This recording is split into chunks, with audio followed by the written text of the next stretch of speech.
Sunday morning.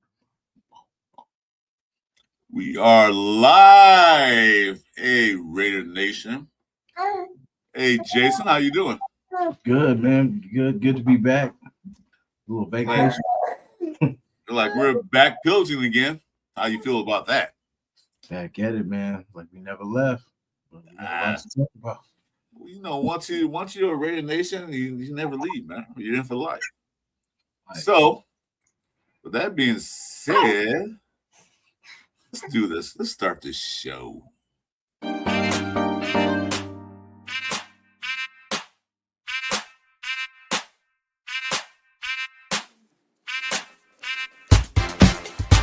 It's the Sunday morning pillaging show. This for Raiders. Oh, Raider Nation, Jasin. Oh, pillaging just for Sundays. Oh, me and Chris, we don't miss. Oh, me and Chris don't miss. Oh, me and Chris don't miss. When it comes to this Raider classic out, we don't miss. Raider Nation, we don't miss.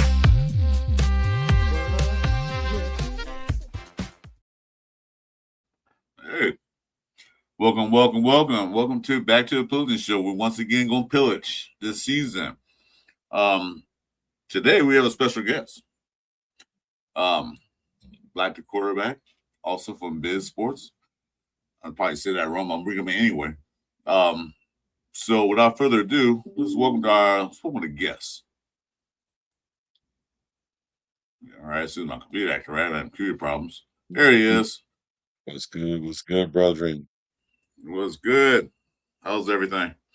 Oh man, everything is good. It's Sunday morning. I think this is the last Sunday without football of sorts. I think the Hall of Fame game starts on Thursday. So that means the grass is going to have that smell of grass again and football excitement, and I'm just ready to get to it and see what we gonna do, man. Well, I'll tell you one thing we should do compared to last year. We should have played football. That's what we should do. Because last year, I don't know what Complimentary that football. was. Real football. I don't know what that was last year. Yeah, hey, Jack. Welcome, Frank. Hey, what's going on, Frank? David Johnson. Hey. Welcome to the show. What's up, fellas? Thanks for coming in. I don't know about you guys, but man, I'm so glad that football is back. Okay. Well, we need to get that bad taste out of our mouth, kind of like Top Gun. You remember when Goose died and he was like, "Get him back up in that plane." When he was talking about Maverick, and so to get that bad taste out of our mouth and try to get that next play mentality and have that short memory and let's move forward. And the Raiders done a great job of doing that in this offseason. So if that's any indication of what's going down, then I'm all for it. Well, the one thing I like what's going on this season compared to a lot of other seasons is the quiet. It's the quiet. There's no controversy in the locker room. There's no controversy about this and that. It's just so quiet. And I like that. That means they're taking care of business. There's no like this guy this guy that, and this guy. It's like kind of quiet. It's just like they're just going on normally, like they should do. There's no guys getting arrested or beating up their wives or anything like that. It's quiet. And I like it. I don't like it because I want to know what's going on, but it's quiet. There's no madness. Like you said, the lack of distraction. Yeah, that's showing people want to be here too. It's like they're willing to sacrifice, be team first instead of being selfish, and you know what I mean. Everybody's, I guess, buying in, so it's a good thing. Yeah. Yeah. Well, there's a thing that we're becoming a team where players want to come here. Exactly. And that's what I like to see too. Because before we had to pay exuberant amount of money to get a player here, or we had to trade for them, and they didn't want to be here. It's that thing. Well, we trade for one player, Teron Johnson, and he's feeling right. He's feeling good. But in Yeah, that, Raiders, get that man his money. I'm sorry. I'm sorry. oh, go I go go want go them to go get go. that man his money. Who money? Teron, because they haven't finalized his contract, and he came back early to show good faith towards the Raiders because he could have sat out until he got a new contract. So get that man his money, man. He done his part now. Let's do ours. I think he wants guaranteed is a problem. They want that guarantee because he's up in age, so he wants to make sure, like just in case, I want some guarantee. Yeah, That's only hold up. He making plays too. You know what I mean? Like pay him. Because he's a vet, and we need all the veteran leadership in that secondary we can get. Yeah, I just want guaranteed money. That's all. yeah. If I had it, I'd give it to him, but I ain't got it. Yeah, The Raiders do. The Raiders got plenty. Hell yeah. So speaking of trades, what do you think about that Adidas trade that everybody keep talking about? Be the Vegas. Yeah. Be the Vegas. Yeah, I think if we can pull it off, yeah, for sure. It goes back to what you just said earlier about now we're a place that players want to come. He actually said out of his mouth that this is one of the places. So that's a good indication that we're doing things appropriately because of that. As far as do I believe that, should we get him? Absolutely, I do think so. I think what'll happen is it'll allow us to go from trying to walk and find out what kind of defense that we have that we can at least hit the ground. Not necessarily running, but at least jogging. So that would put us ahead of the curve a little bit.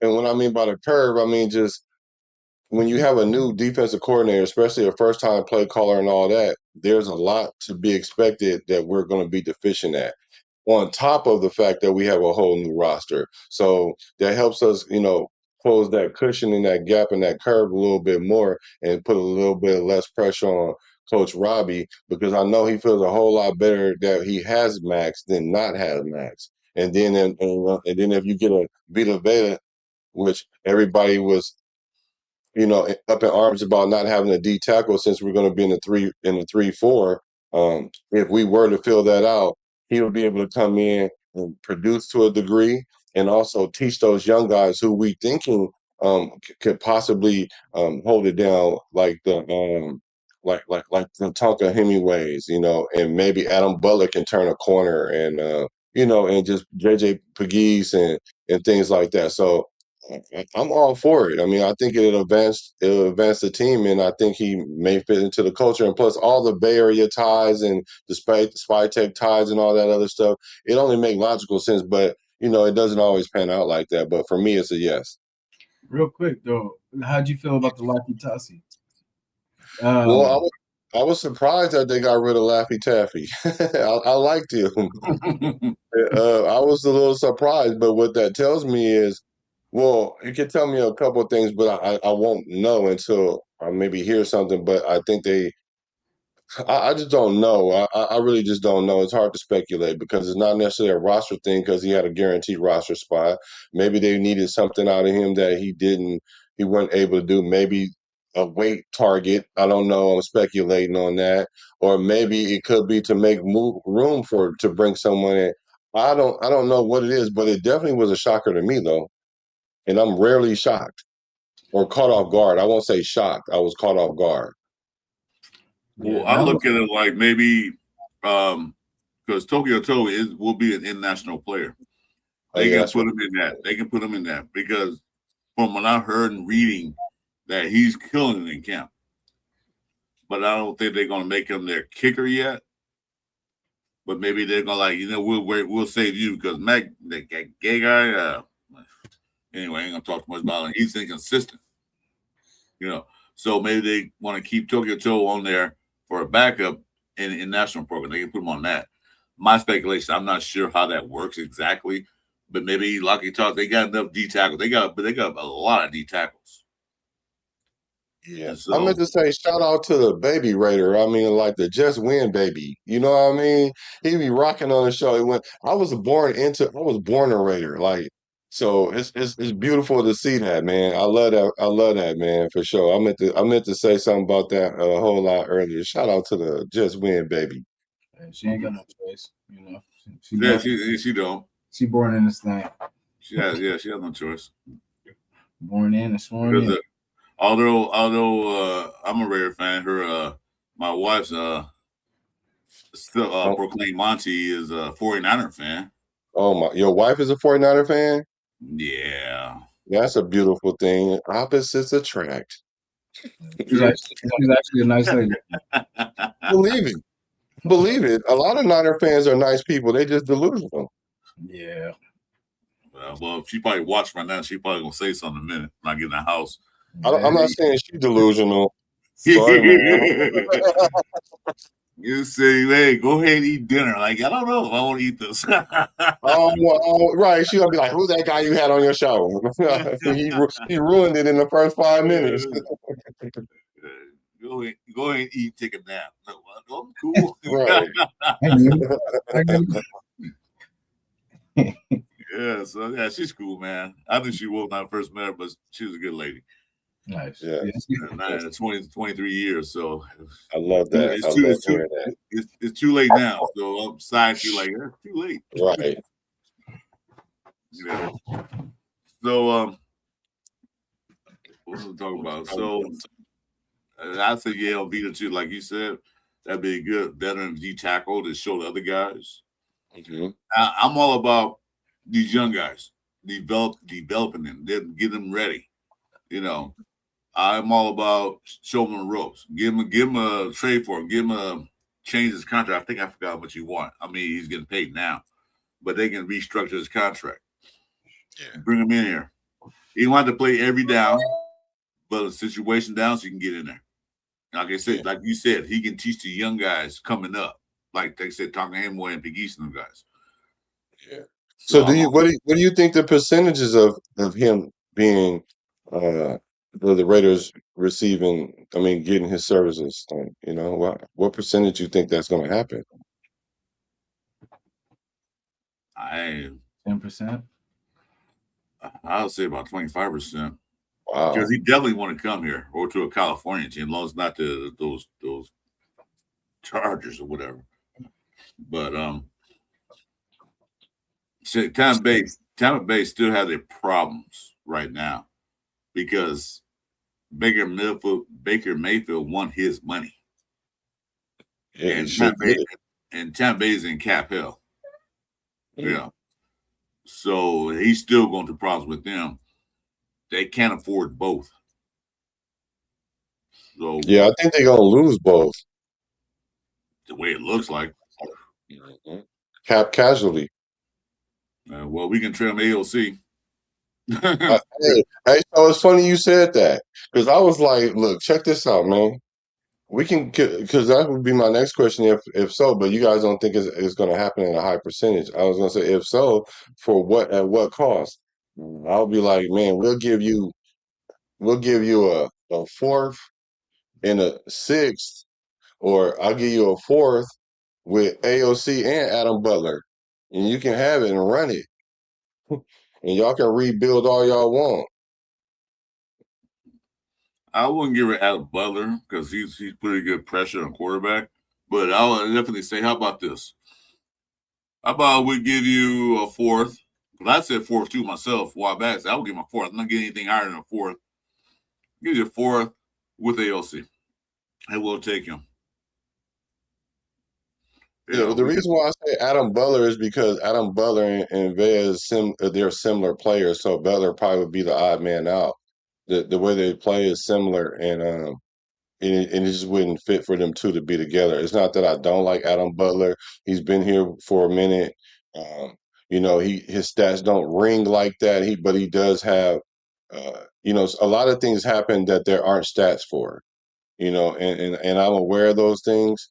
And it's not that I don't think he has value. I just think you guys going to get rid of a D tackle. You're going to need a D tackle. You guys going to lose Baker Mayfield because he had a self-imposed date that we were going to get a deal, and they didn't hit it, and so he's going to play out the year. And if he plays out the year, he's going to test the market.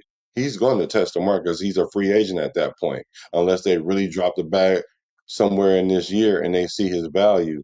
But as far as AOC, hey, look, in the event he doesn't, I mean, he goes, Baker goes, then you have AOC to kick the tires with. Even if you keep him, you can have AOC as your backup, and if Baker becomes an issue, then you have a quarterback already in there. Since you guys are going to be in a rebuild situation, that's the only reason why I said Adam Butler. Because if it's not Adam Butler, we could send them Pegues, or we can send them any D tackle. Because like you said, our D tackle room is full. Mm-hmm. Hey, Marcus Banks, welcome to the show, bro. Thanks for coming in.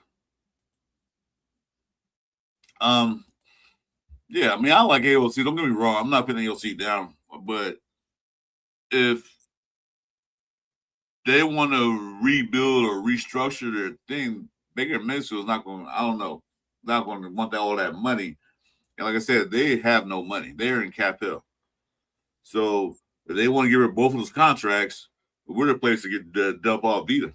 And then you have AOC. You can have him. He's not the best quarterback, but he's better than a lot of other quarterbacks on second string teams. I don't know. They never gave him a chance. Will they give him a chance this year? Probably not, because he's right now working with the threes. So that's telling me that he's not even competing with the ones and twos. He's competing with the threes. So I tell me his depth chart is going down. But we will see in preseason, after preseason training camp, where his depth going to be. If they see like, yeah, we know we can cut you, because this is last year of his contract. This is last year on his rookie contract. So what the Raiders used to do in the past, they let guys walk on a last year contract and get nothing out of it. It's like Derek Carr and all that stuff. Look, this last year contract, we don't think we're going to bring it back next year. Let's get something out of this now. You know, Yeah, especially that's the business thing to do. Sorry about that, my bad. Okay. No, go ahead. No, I was just saying that's the business way to handle it, because you want to get a little bit of something, because a little bit of something is better than a whole lot of nothing. So of course you want to try to get some kind of value, because we even got value out of Geno Smith on the way out the door. That's Spy Tech doing his thing. Spy Hunter, he gonna do his thing. So if we can get something out of AOC, then I think if anybody gonna be able to do it, it's gonna be him. So let's get something and not lose him for nothing, because he already said he want to see if he could start somewhere in the league, and we know it ain't gonna be in Las Vegas. So you on audition now, bro, for 31 teams. So let's see what we can get for him. And it's just a casualty of business. I mean, it is what it is. Yeah, I mean, he said that in a press conference that he wants to start for another team. So just be a fine opportunity to, like, you know, we appreciate your service, what service that we did give you for the prior regimes. But, you know, go ahead. You know, we'll let you go, we'll trade you, and let you go see what you can do on another team. All right. So I think that's a good business move to me personally. Because I don't Tampa Bay too much. I don't know what their backup is, but I don't think he's better than AOC. Yeah, my only problem with AOC is his inability to stay healthy. Like I can't rely on a quarterback that can't stay on the field. Like I don't care what his measurables are. Like you can be dope as all outside, but if you only playing limited games, that's going to be an issue. I mean, it's just an issue, and his career trajectory is not trending. I'm sorry, it just is what it is. Now, do I see the skill set? Yes. I mean, I've talked about AOC so much. Well, not so much. I've talked about him, and the fans they're not feeling what I'm saying. I'm like, look, as a quarterback, I'm telling you, if you can't stay on the field 17 games projected, or 15 to 17 games, or 14 to 17 games, then I can't rely on you. I'm sorry. I can't even look at anything past that. Hey, what's up, Willie Wayne? Thanks for coming in, brother. Brother, what's up? Yeah, I agree with you on that. I mean, the AOC thing, I thought he was put in a bad position from the beginning. You know, with that make doofus. He never got the opportunity. So I kind of feel sorry for him. I would like to see how much as I want a good quarterback like we have now, these two guys, I like to see OC do better somewhere else. Because, like I said, he got no fair chance. What's the bigger problem? Like you said, can't stay on the field. Oh, he's not a mobile quarterback. Hell, he wasn't a mobile quarterback in college. We saw that. He's a pocket passer. And like what me and Jason talked about a while back, that this day and age is all about mobile quarterbacks, not running quarterbacks. Mobile quarterbacks. One can move around the pocket. He has a concrete on his feet. Yeah. So I'd like to see him in Minnesota. That'd be interesting. That'll be, yeah, they got quarterback problems there too. Yeah, imagine giving him. Yeah, that'd be interesting. Actually, that would be interesting. You made a statement that kind of I don't want to say it triggers me, but I guess it does. But see you're OG in this. I'm an OG in this too, but you've been a Raider fan a little bit longer than I have.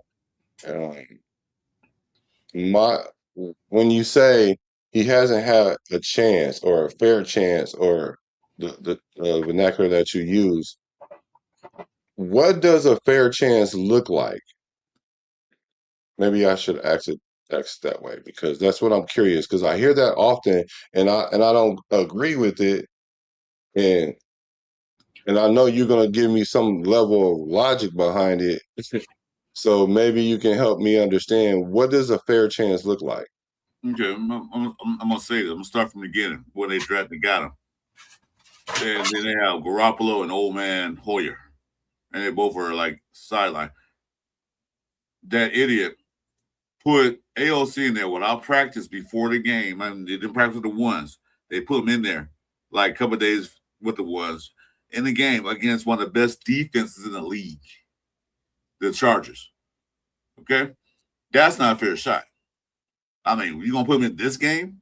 I know they hurt, but you didn't get chance. He didn't work up the ones, the twos, all through training camp. That's not fair for him. His rookie season? Yeah. Okay. That was not fair for him. Okay. Okay. Then fast forward to when they brought Minshew in, which I thought, like, why? I'm sure all those whites said, why they bring him in?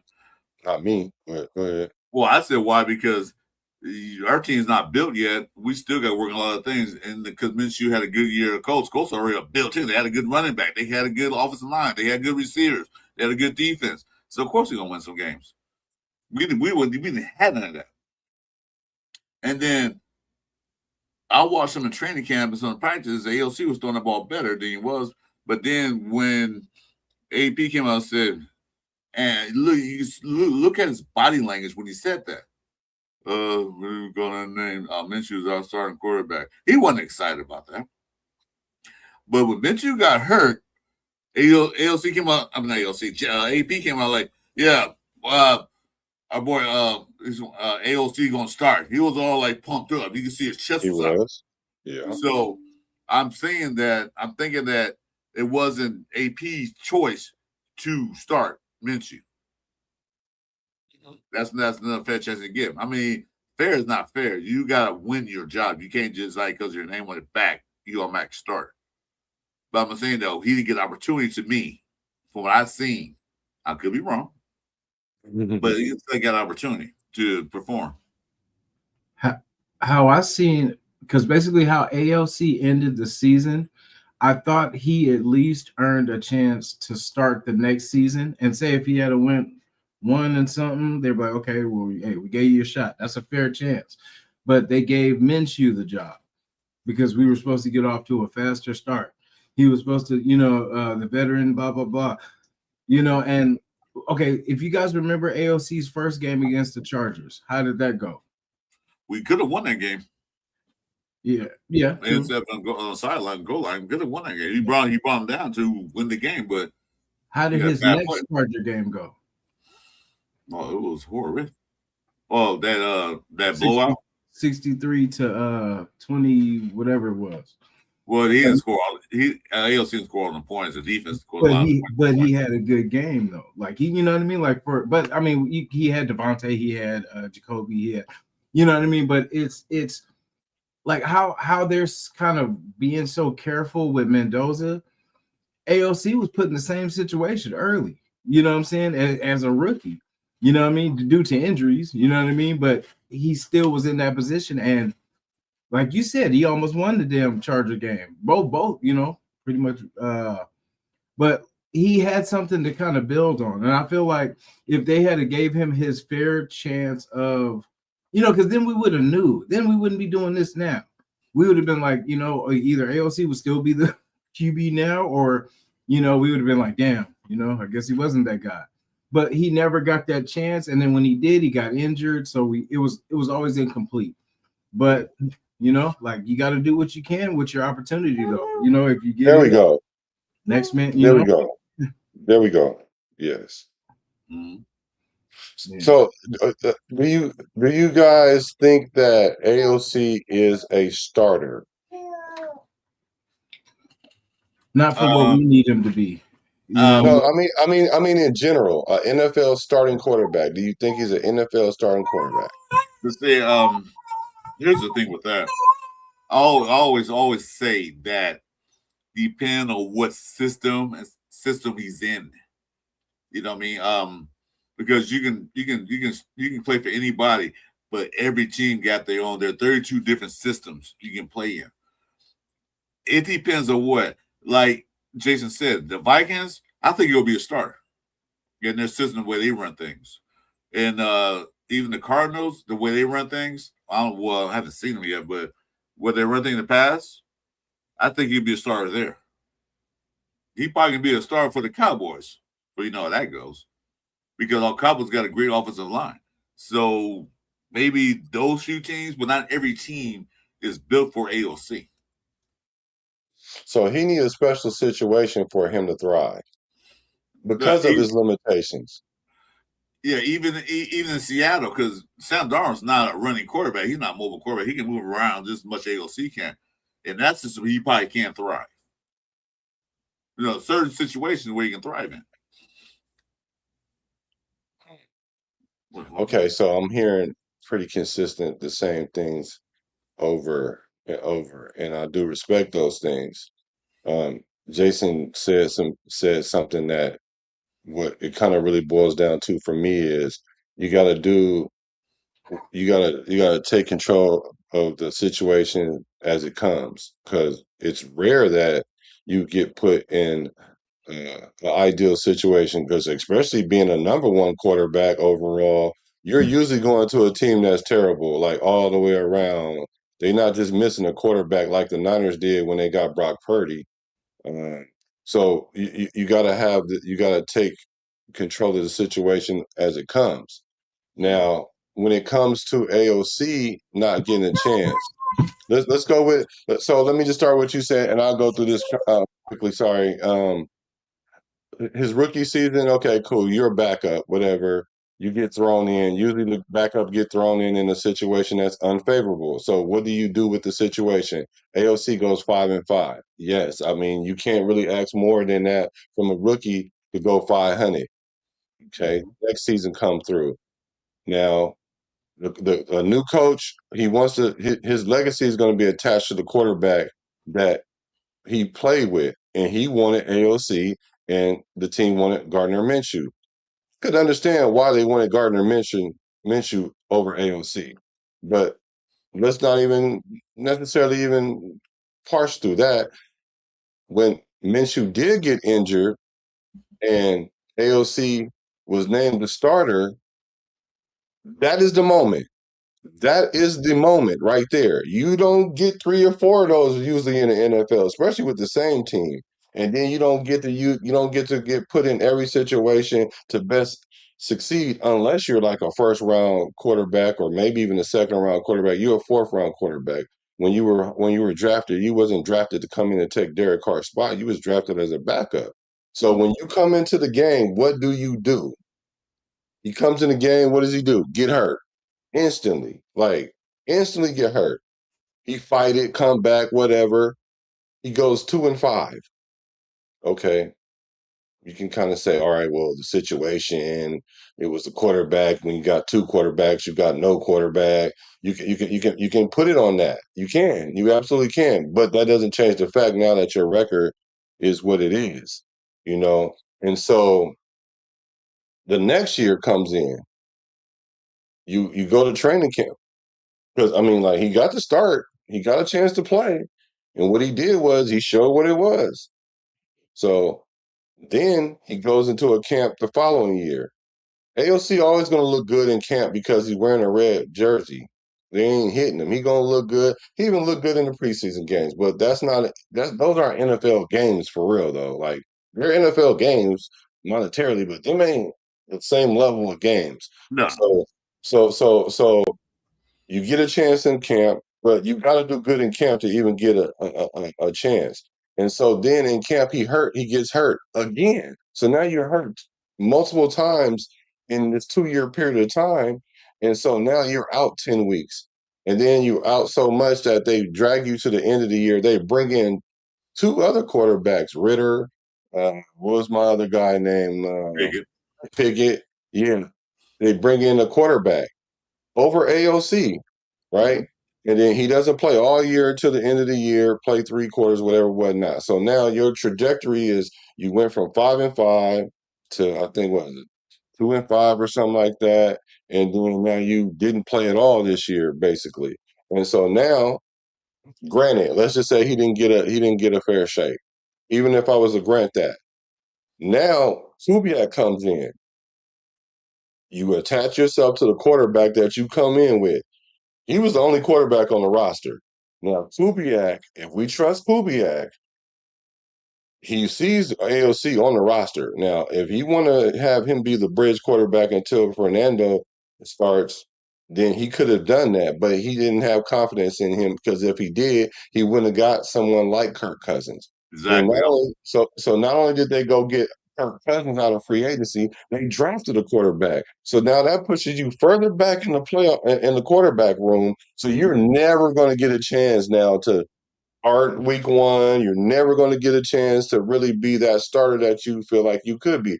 I have no problem with him feeling like that. If you're the 12th string quarterback, you're supposed to feel like you can start. So it's not about his mindset. It's about the reality of the position that you're in. So you're not going to get this fair position. The only way you're going to get that is if you go somewhere else and compete in camp with a struggling team that don't have a quarterback right now or identity at quarterback. So I think the best thing for him is for him to go somewhere else.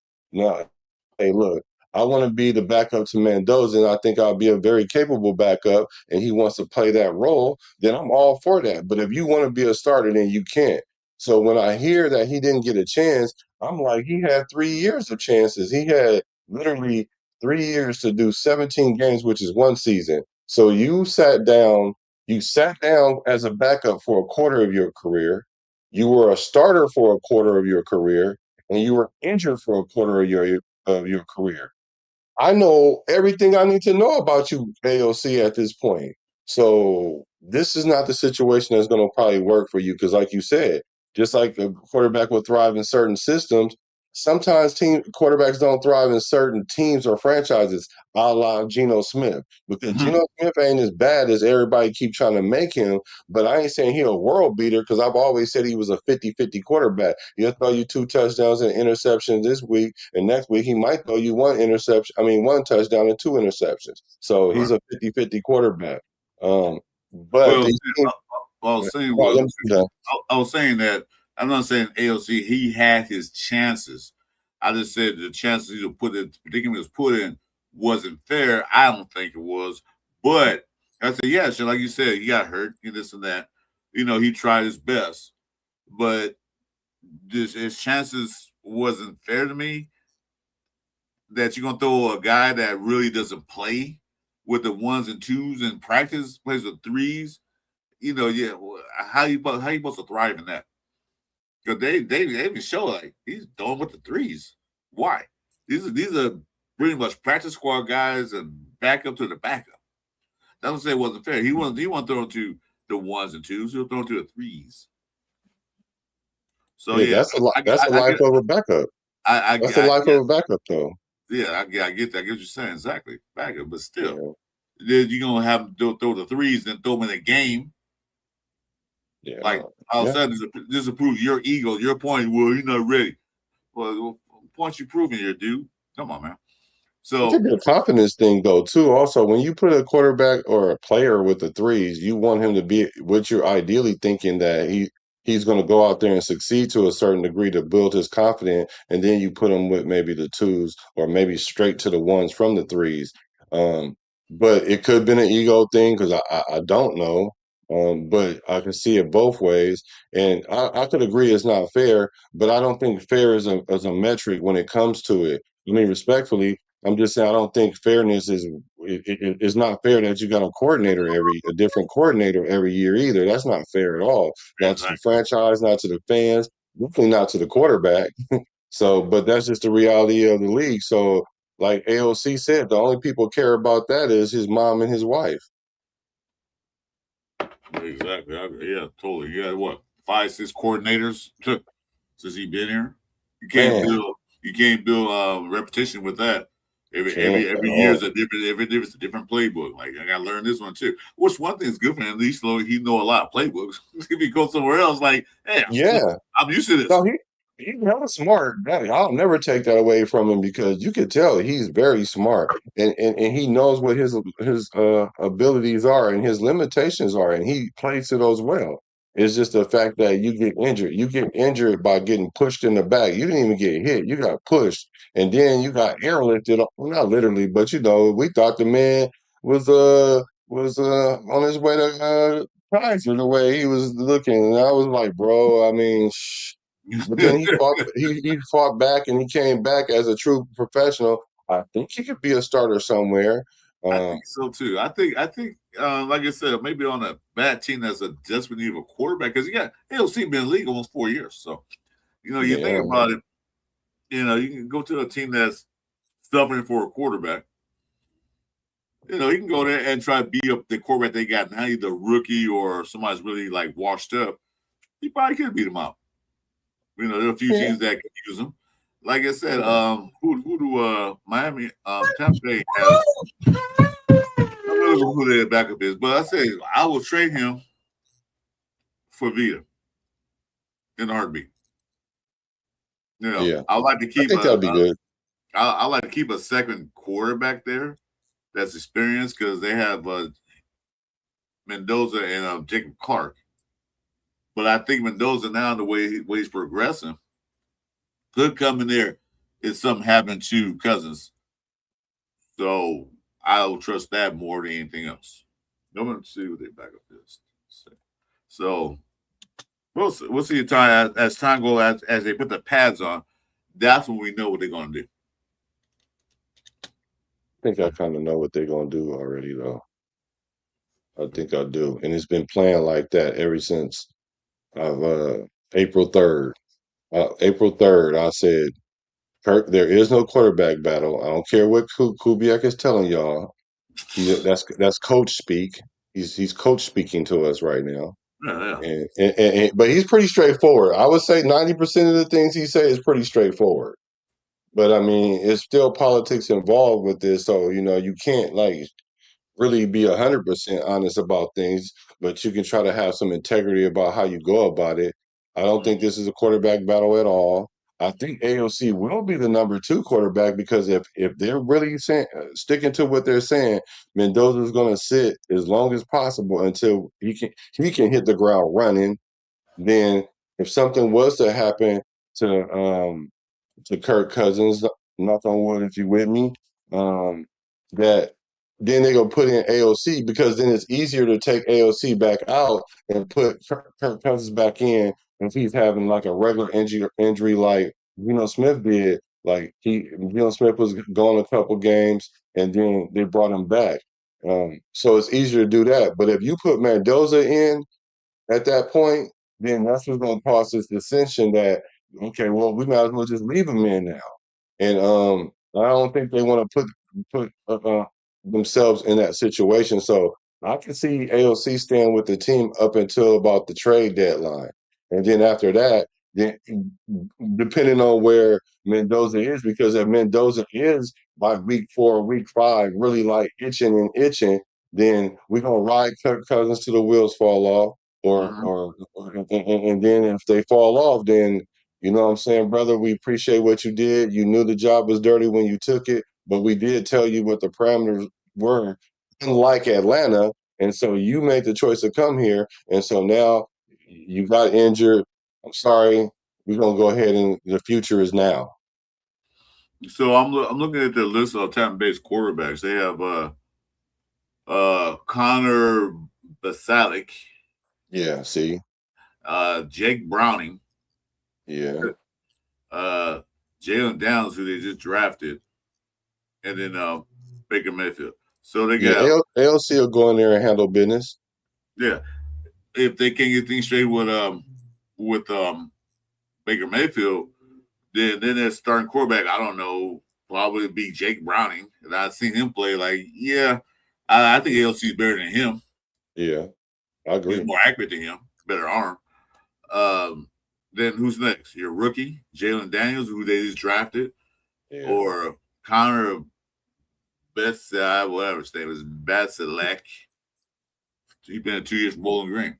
So AOC will go in there more experienced than the other guys, and I think he's better than Jake Browning. I agree. If they don't work anything Baker Mayfield. Right now, it looks like it's still chaotic because of their salary cap issue. So he can go there and compete and probably beat them out. Probably. Yeah. Yeah.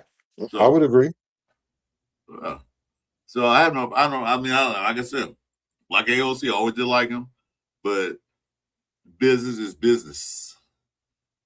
Yeah, business is business. I mean, yeah, it is. So, people will get mad like, well, when their AOC do for us, not too much anything. I mean, he was a solid quarterback. We all liked him because we hated Gardner Minshew, Qatar Garoppolo, and Old Man Hoyer. But then after that, Geno Smith. But like you said, it wasn't a bad quarterback. I thought he would do something, but Chip Kelly didn't like him. So, Chip Kelly, because Chip Kelly thought he was going to run him up out of there, and run Pete Carroll up out of there too, and then he was going to become the incumbent coach, and he was going to be able to get his quarterback that he wanted. Because I promise you, if you know what, I thought the same thing. I thought he had alternative ulterior motives, that he's trying to make teams look so bad that they'll fire Pete Carroll and he become the head coach. That's what I thought about that. That's probably what he was trying to do. And I promise you, if he had Mendoza as quarterback, you would have seen the side of Chip Kelly that y'all would have loved, because that boy would have been calling plays out the yin yang. I'm talking about appropriate plays. I ain't talking about we're gonna start the game and play action without running the ball one time. Like we literally, well, I literally could tell when we were gonna play action. How we play action and we ain't even running the ball. You told everybody we was gonna be a running team, but you play action it all day long, and then you run. You're throwing the ball to set up the run. You're not running the ball to set up the pass. And he was thinking he was the smartest guy in the room. They thinking we're gonna run, so we're gonna play action on first down. Okay, cool. It didn't work. So not only do you do it in the first half, what do you do in the second half? Same thing. Play action. You know what I'm saying? Like, come on, bro. You tripping. It seemed like he only had 3 plays to play in the whole game. That's all he did. Same thing. It was predictable. Like, because you can sit there and watch. I can sit there, okay, it's first down. They can do that play. And I can predict the next play when they can get the ball back. They can do the same thing they did in the last thing when they got the ball. They had the ball. When they get the ball back, play action. What gets me? Go ahead, my bad. When they do the fake end around, but they just hand it off to the running back instead of giving it to the damn wide receiver. So, you know what I'm saying? I'm like, come on, man, we gotta mix it up. Like, nobody's fooled. You gotta actually hand it off to people for people to get fooled. Right back. And if you know that, and he know that, and I know that, let's believe them people that they paying hundreds of thousands of dollars, if not millions of dollars, day in and day out to watch that iPad to figure out what it is that our tendency is. They knew that. That's why every time this boy Geno dropped back, the defense was literally jumping the routes. Literally, because we only had one primary receiver out there. The rest of them was smoke and mirrors. We rarely ran our running backs out to dump it off. And when we did do that, that was the design play. We dumped it off like as a design. Like we were fooling no one. And I don't think we got the best of Chip Kelly. I don't even think we got the half of the best of Chip Kelly. He was sabotaging the team. And it came out later that he was out there calling plays that they had no walkthrough, talking about not fair. That's not fair to a quarterback to go out there and call plays you never walked through, setting up alignments that wasn't even discussed.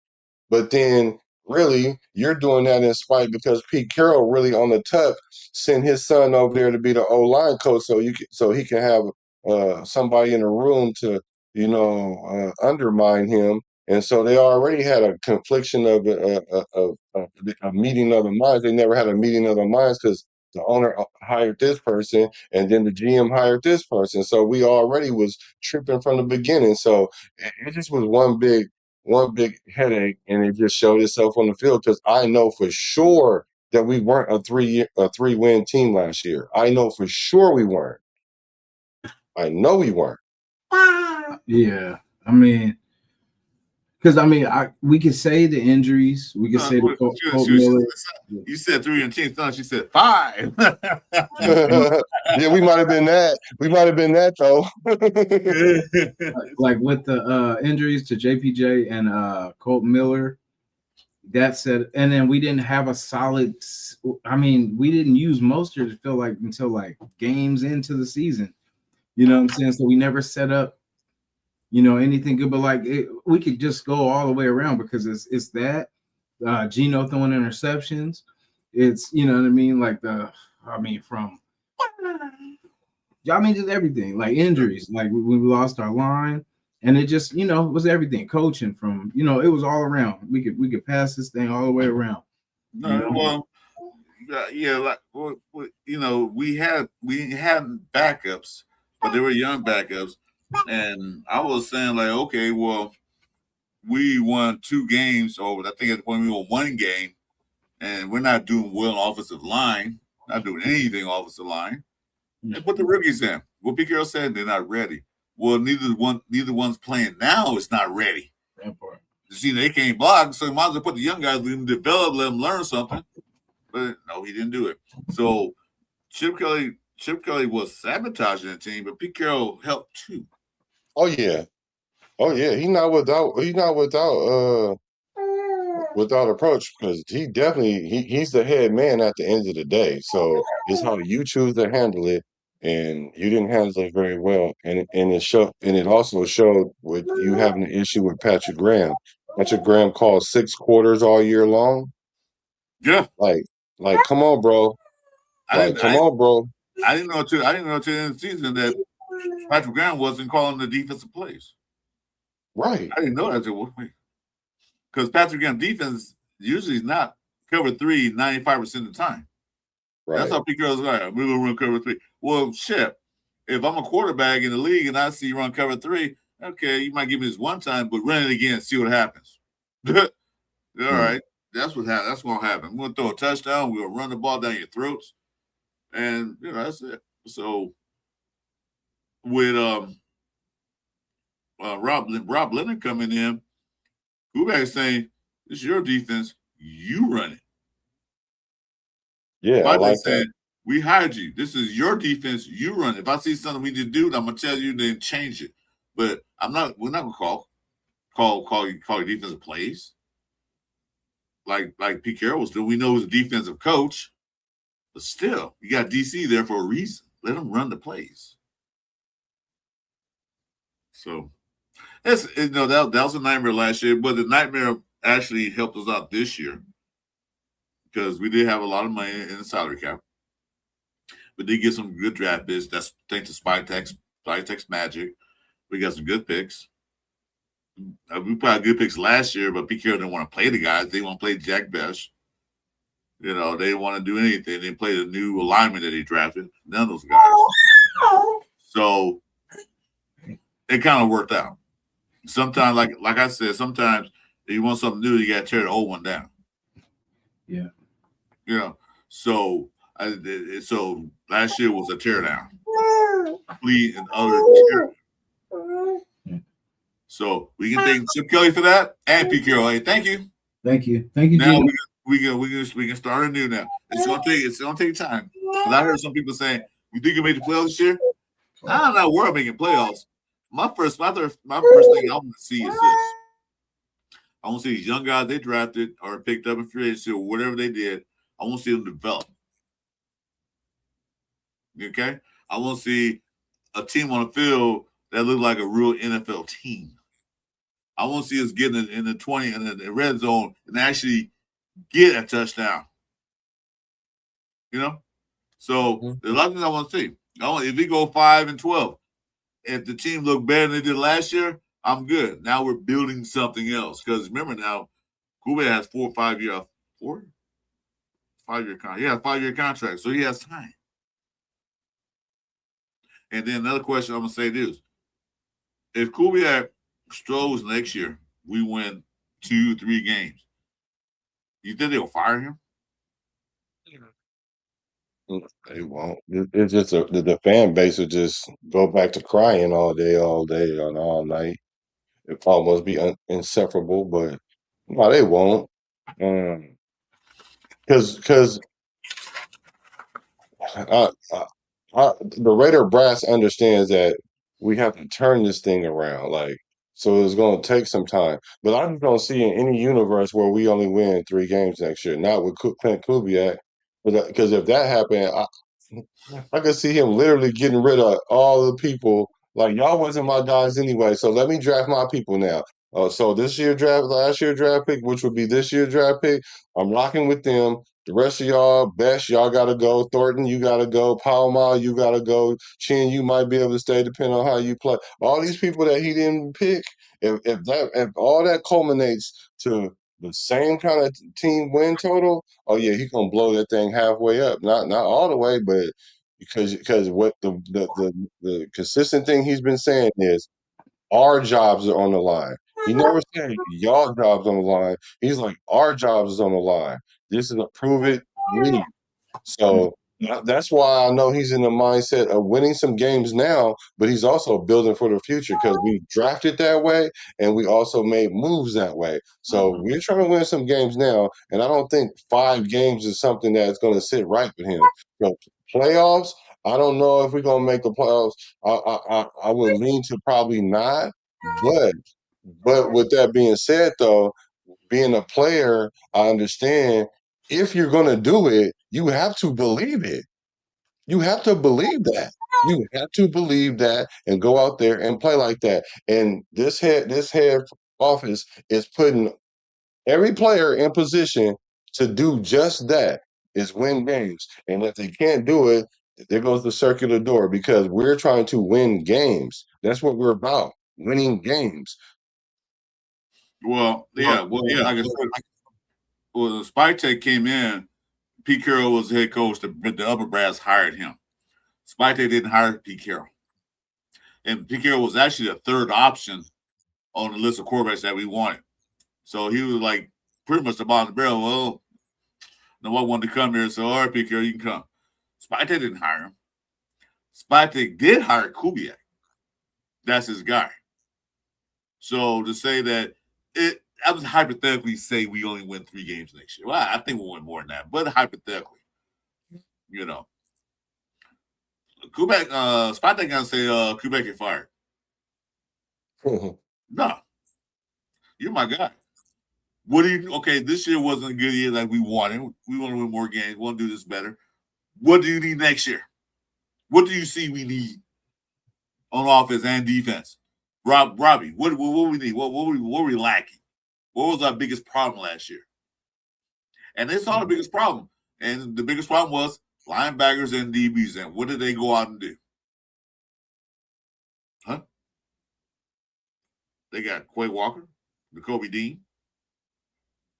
They re-signed Stokes. They drafted DBs. Yes. Hey, there's your baby. Oh, I can just see. I saw her in the house. And you know, and that boy from that school up north at Cal Berkeley. There's a guy. Here's a 49er fan, guys. Can you see? Baby girl. So what's up with Auntie? Oh my gosh, she's gotten big. Oh yeah, all muscle, Oh, I can't wait to see her. all muscle. Oh, Good to see Mama. you. Say hey. Say hi. Hi, Mama. You say hi. I don't think she can see. Oh. I don't think she can see. So, One there you go. There you go. There we go. Say hi. Mama. Hi, Mama. Say hi. Mama. Say hi. I guess it's turned into the Mama and Mara Hi, show. Mama. Uh, Sorry, guys. Okay. It's a family show. That's a 49er fan. So Yeah. Oh yeah. You know, hey, we're not all perfect. You know. Come on, boy. yeah, well, it's cool. You don't want to go out. Anyway, I was talking about. Oh man, there's a guy that I heard he was balling out spring in thing, but it's all this news is that all right. Just wait till the pads come on first. This like overhyped guys. It's not overhyped. Well, we look good in OTAs, and I say, well, OTAs, basically like t-shirts and shorts. Let's put the pads on. it sounds like you're not very high on masses. I am high on masses. I'm just messing with him because he came from Cal Berkeley. I'm a Okay. US. He's an AC fan, so you know. Oh, We no. had a rivalry. No, shoot. I mean, I'm surprised he was still there when they picked him. Like, what? Well, I'm high on him. Chris embraces Mendoza's Indiana side. You know, he doesn't really. Oh, believe that's in what that is? California Because side. that's what I was about to ask you. What do you think about him starting week one? Do you think that he has a chance starting week one? And if so, what do you think our record would be if he started week one? Frank Weber said it best. I like the comment he had right there. Start week one. Yeah. I wouldn't mind that because we're playing against a team that's pretty much the same position we're in. They have a new head coach. They have a new quarterback. So if you're going to put them in there, might as well put it against a team that's, starting new too, like we are. Against like another team like Kansas City and Texans and all that stuff, maybe not. But yeah, I don't mind. I wouldn't mind that at all. I would put them in there if they feel he's ready. If they feel he's ready. Well, he said he's not ready. That's the thing, see.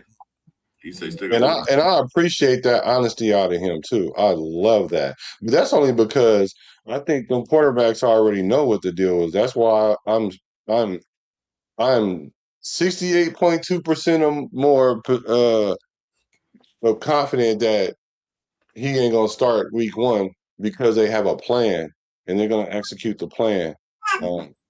Now, if we didn't have nobody back there that was competent, then we could probably throw him out there. We probably can get away with it a little bit. You know what I mean? I'm not saying I would think we would win about 3 to 5 games, and 5 would be kind of like if he was to go out there and win 5 games his rookie season. It's not necessarily a total indicator, but it does tell me that at least you can win games in the NFL, in the National Football League. You can win some games, similar to AOC. Like, although he's regressing, I've seen you go 5-5, so I know you can do it.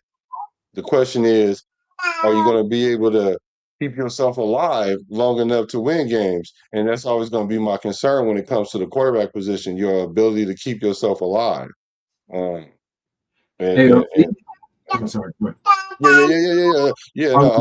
Yeah, but even Mendoza, like I said, we put him out there, right, and we shake his confidence. Then the way this fragile fan base is, they're gonna be like, "See, I knew he was a bust," because I know there's a faction of fans out there they want him to start week one so he can fail, so they can say, "I told y'all we should have drafted back." Yeah, exactly. I've seen that too. I'm like, well, we've been crying for years to get a quarterback. So the last quarterback we drafted was AOC. That was the 4th round. So you can't call him a bust because the 4th round pick. Nothing came Well, out. I mean Mendoza. They'll call Mendoza a bust if they put him out there and he get hurt or his confidence gets shook and the league catches up with him year one. They would say that they would say no. They would say that Mendoza is a bust because they don't think that in any other year that he wouldn't even have been a number 1 pick. Well, they still got that PSD from Jamarcus Russell. Well, he's number 1 pick. Yeah, well, that was back then. Right. Mendoza didn't come in the league weighing 450 pounds.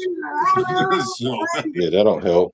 The one thing different from AOC and Mendoza coming in is AOC had weapons. He had, Devontae, he had Jacoby, he had all these, you know what I mean? But Mendoza's situation, they're still trying to figure out who's the 1, the 2, you know what I mean? So I think AOC kind of got put in a better team at that time, because that was pretty much. Remember, we went to the playoffs the year before that, you know what I mean? And instead of keeping Bisaccia, we went the Mendoza. I mean the McDaniels way. And that's I knew that wasn't going to end good too. I knew that wasn't going to end good too. Hey, I was like, what are we doing? Yeah, because right there you just basically said everything that we had worked to kind of build, and we finally found a chemistry that worked, a culture that worked, and then let's bring in a Patriot. You know what I mean? Let's bring in a hated ex-Bronco Patriot, and that's the answer. Yeah. But going back to what you were saying, starting week 1, my philosophy, they fine, but it's one thing they do have to work on. It's the offensive line. I know we got Lindenball, Colton Miller's healthy. They said and figured out the other 3 parts: the right, left, and guards and the tackle, right tackle. My thing is this: I wouldn't put Mendoza in the game yet until the offensive line gel together, because they had to gel together first. Because last year we kept switching things up every week. We're switching lineups, and they could get no continuity. So until we get an established offensive line, where we know we can block, run block, pass block, everything else, I won't put them in there. Yeah, I agree. We don't need the guys rushing in. Whereas have to because I watched games last year. Look, at half the offensive line was just standing around like, who I block? Dude, block him. The guy's coming he's running right past you. I think it was Parham. That one game, it was Parham. He was just standing there, nobody. She's thinking Parham. It was Parham. He was like standing, who I'm blocking? Oh. Did you get the call to where to go? You're like lost. So so we need that continuity and everything else. Until that happens, it can happen in the first 3 weeks, or it can happen in the first 6 weeks. Because Pete Carroll even said last year, you might think it's 9 games to get our offensive line right. 9 games? Why you taking so long to get 9? Why 9 games? Like, man, get the hell out of here. Because it really take about 2 seasons, really. But Kubiak, he throws that logic on his head, because everywhere he went, he made that O-line upgrade that year. That was more Dennison did that. Yeah. That's why he's here. Hey, Yeah, what's up, that's Red why he's here. What's up with my brother? Twine, gotta get you on the show again soon. We're back pillaging on Sunday morning, so there it is. Uncle Twine. Got some guys, people popping in. What's up? Oh yeah. Raider fans don't get up to you.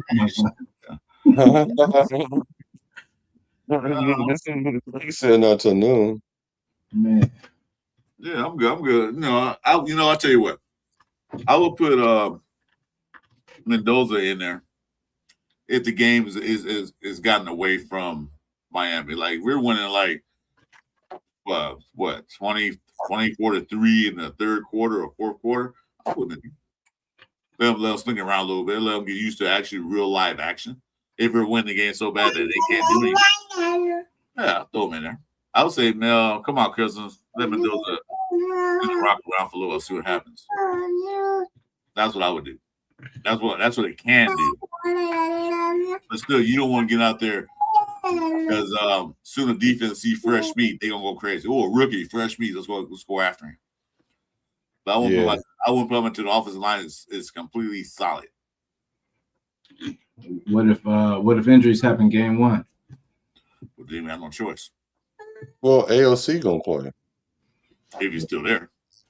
Oh, that's what I'm saying. That's why I think he's going to stay for that Yeah. very reason. Because if Kirk Cousins go out there and God forbid something was to happen to him, they don't want to throw Mendoza out there out of necessity. But what's the worst case though? Because I mean, say if that happens, right? Kirk goes down. Say Fernando bombs. Basically, you get a high pick. So at the end of the day, you could fix whatever was wrong. You know what I mean with this season. You know what I'm saying? Like, because I mean, it's kind of because this year's a freebie anyway. You know what I mean? Like this one really is because it's Kubiak's first year. It's his first year to see what he's got. So technically, the year to gamble would be this year because I feel like next season we'll be more serious about the playoff push because you know what I'm saying? Like we've been around together. Lindenbaum will have a second year. You know, second year stronger on the roster because everybody, like you said, is new. So why not all gel together? You know what I'm saying? Why not now? You know what I'm saying? Like Kirk's only going to be here 1 year. You know what I mean? Like next year I doubt he'll be here next year. So that's what I'm saying. Why waste on him when he's not even going to be here? Let's get our guys that's going to be here for the next, you know what I'm saying? I mean, if he's really not ready, I get it. You know what I mean? But I feel like sitting him a whole year, that's crazy. You know what I mean? That's just nuts. Because, I mean, what are we really going to do this year? Because I understand if we were like, say, we had all the weapons, all this stuff, and we were just one player away, and that was Kirk Cousins from a playoff push, but we're not that. That's not us. You know what I'm saying? We're not there. Like, we were, like I said, the last year, we were the worst team in the league. We got work to do. You know what I mean? So why not let them work together? You know, at least at the worst case, split with the ones. Because Kirk's been in the league for years. He don't need all the reps. You know what I mean? He really don't. But Fernando needs these reps. Yeah, I think we should just sit the boy. I think we only put him in an extreme situation because I've seen it too many times, especially with the Raiders. If that first quarterback if that second string quarterback come in, we playing all three quarterbacks on our roster. Whenever that backup come in, we playing all three quarterbacks on the roster, and we might bring one in. So I'm just saying, I don't want to do that to Mendoza. I don't. I mean, I think the O-line gonna be fine because between Colton Miller, Lindenbaum, JPJ, and Glaze, it's enough experience there that they can make a jump. So that the line wasn't that far off last year. They just was being mismanaged, and Oh, the line before Carroll got the line was actually pretty decent. It wasn't bad at all. It's just that when Peter brought his son in. And changed everything up. That's when it got bad. And then when Miller and JPJ went, you know what I mean? Then they were it was bad. It was bad while they were in there, yeah. Jason. So that made it worse. Yeah, I mean, that made it worse. It was bad then. Yeah. So, yeah. And I think it's talent too. We keep blaming that dude for Brendan Carroll. Yeah, it was a little bit of him, but I mean it's talent too. We don't have a star offensive line. Like we plugged in players and expect these guys to be number one picks, but these are not. These are UDFAs and you know what I mean late picks. Like, you know, so we need to just keep getting talent. That's why I like when they got Burford from the Niners. Because at least, you know, they're pretty good. One thing they do build is a good line. You know what I mean? For what they got with McCaffrey and all that, they know how to build a good offensive line. So just to get a piece of, you know, someone's professional line would be nice. You know what I mean? Because that's the thing. We look at everybody. We have JPJ and Colton Miller are really our top linemen, you know, plus Lindenbaum this year. But you know what I'm saying? But everybody else is like Meredith. You got people that we plug and play. But it's like they're not stars. They're not high draft picks. These aren't top one, first round linemen, second round linemen. These are UDFAs. You know, so we need to get start. But that's the thing. When the draft comes around, we can never get line because we need everything else. We need the quarterback. We need the DT. We need the corner. You know what I mean? But we can never get I'm hoping this next draft we could draft a star tackle. I think we got the Dolphin fan here. He said, "Yo, y'all gotta change that thumbnail, bro. Y'all question mark just as much as my squad." I guess you're a No, it Dolphin fan. ain't. No, it ain't. Y'all don't even Yeah, know what y'all got going on over there. Y'all got rid of all y'all players and everything. Y'all got rid of everybody. Y'all don't have nothing going on, yeah. Y'all respectfully. start from rock bottom, so Yeah, y'all at under the least rock. at least Matter of fact, we have a little foundation. So, but yeah, but that's funny. at least we know what direction we going in. Y'all treading water and y'all Dolphins. But the thing about it is that thumbnail fire. I don't care what nobody say. That thumbnail was fire. Jason made that. That thumbnail was Appreciate fucking it. awesome. That was nice. Yeah. Hey, I mean, man, thanks for coming in, man. We appreciate your Yeah, for content. sure. For sure. but like I said, I get it, like why he's starting because he is the vet. You know what I mean? But I just don't see what's the motivation this year to push when our team isn't there. You know what I'm saying? We don't have you know what I mean? I'd understand if he was, we're gonna let Kirk give a push for the playoffs, you know what I mean? But we're not there. You know what I'm saying? Nobody's talking playoffs. Why playoffs? No, I'm not even talking Well, playoffs. but that's what I mean. This is a test bed. This is like you said, this is a quarterback first year as a head coach. You got a rookie quarterback. You got new players coming in. You got a lot of rookies and some free agents coming in. To me, this is a test bed to see, okay, next year we should be a lot better. Because this year we're like, okay, we got some foundation people. We got some foundational pieces. We got some linebackers. We got a couple of DBs. We got some offensive linemen. We got running backs, 2 of them, maybe 3. This is a test bed to see, okay, what do we need next year? Let's sit down. Let's talk about it. What was the lack of things this year? Because they already saw like I said earlier, they already saw what the lack was last year. It was offensive lines, the D-backs, the linebackers, everything else. So they saw that. So they brought these guys in. They should be the same thing. What we missing? Because I'm tired of people talking, we need number one receiver. No, we don't. We don't need Diggs and all them guys because we don't know what we have now in the building. Because they play an offense, like you said, Chip Kelly sabotaged the crap and all that. So we don't know what we have there.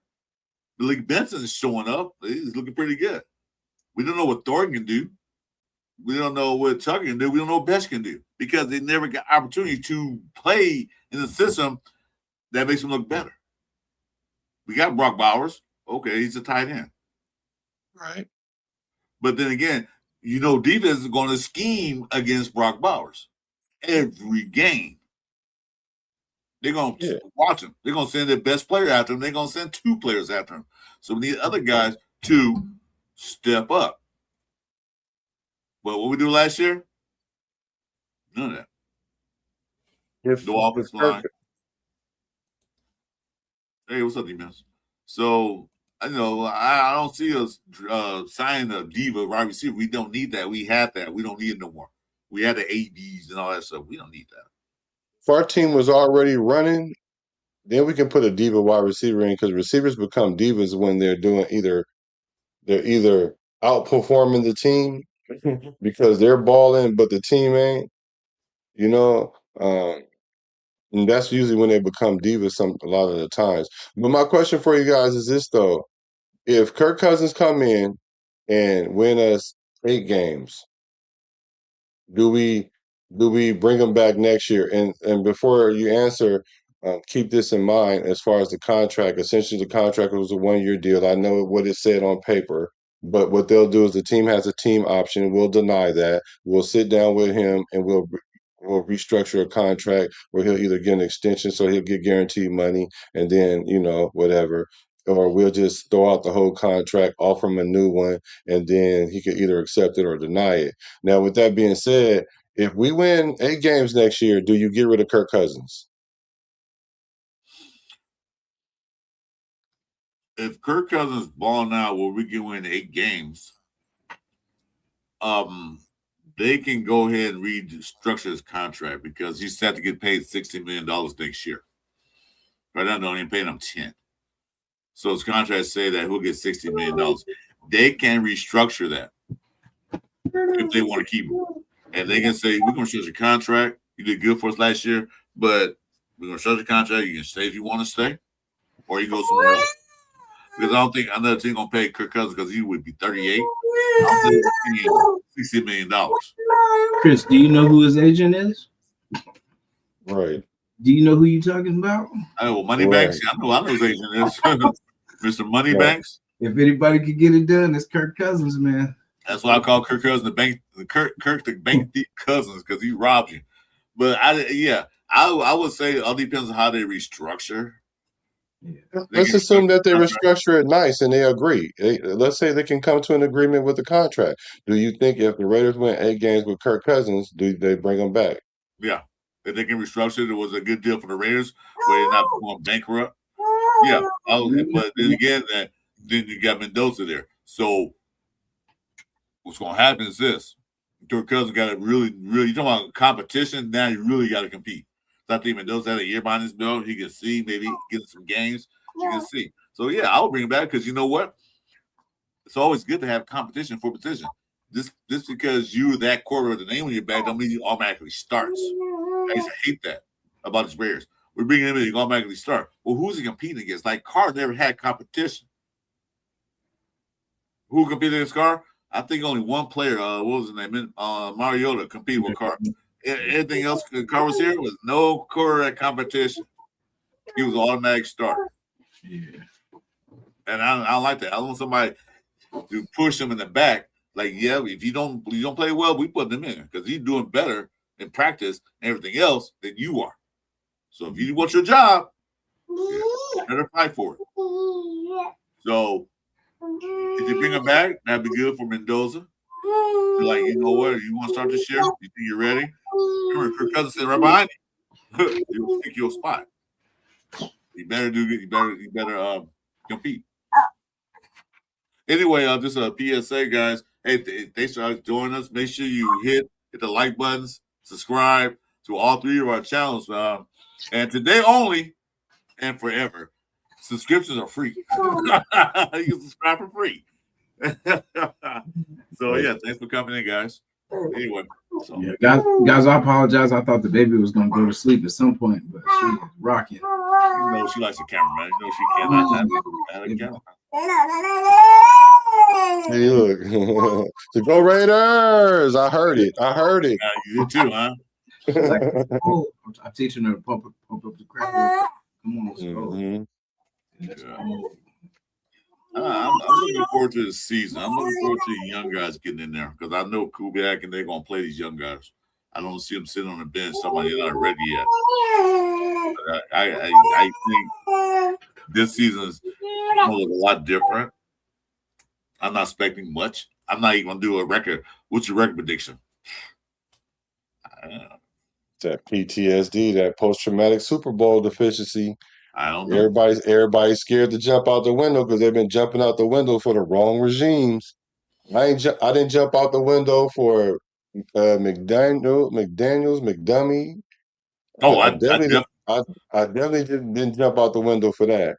No, I closed my window, man. Ran back and said, "Dude, what?"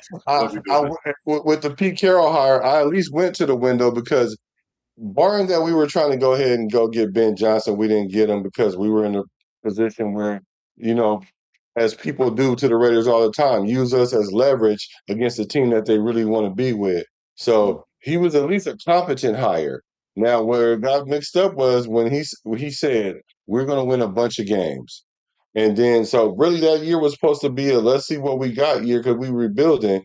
But then he said, because I went 10 games every year in my career or whatever he said. And then people transposed that to mean we were going to win 10 games. And I don't think that's what he was saying. But then the expectation became that. And so now people are so they're so cautious about having an expectation for this team. And I'm like, wait a minute. All these regimes y'all jumped out the window for, not y'all, you per se, but I'm just saying the nation, that's way less, even on paper, way less than what we have right now. If you were going to jump out the window on anything, this is the time to jump out the window right here.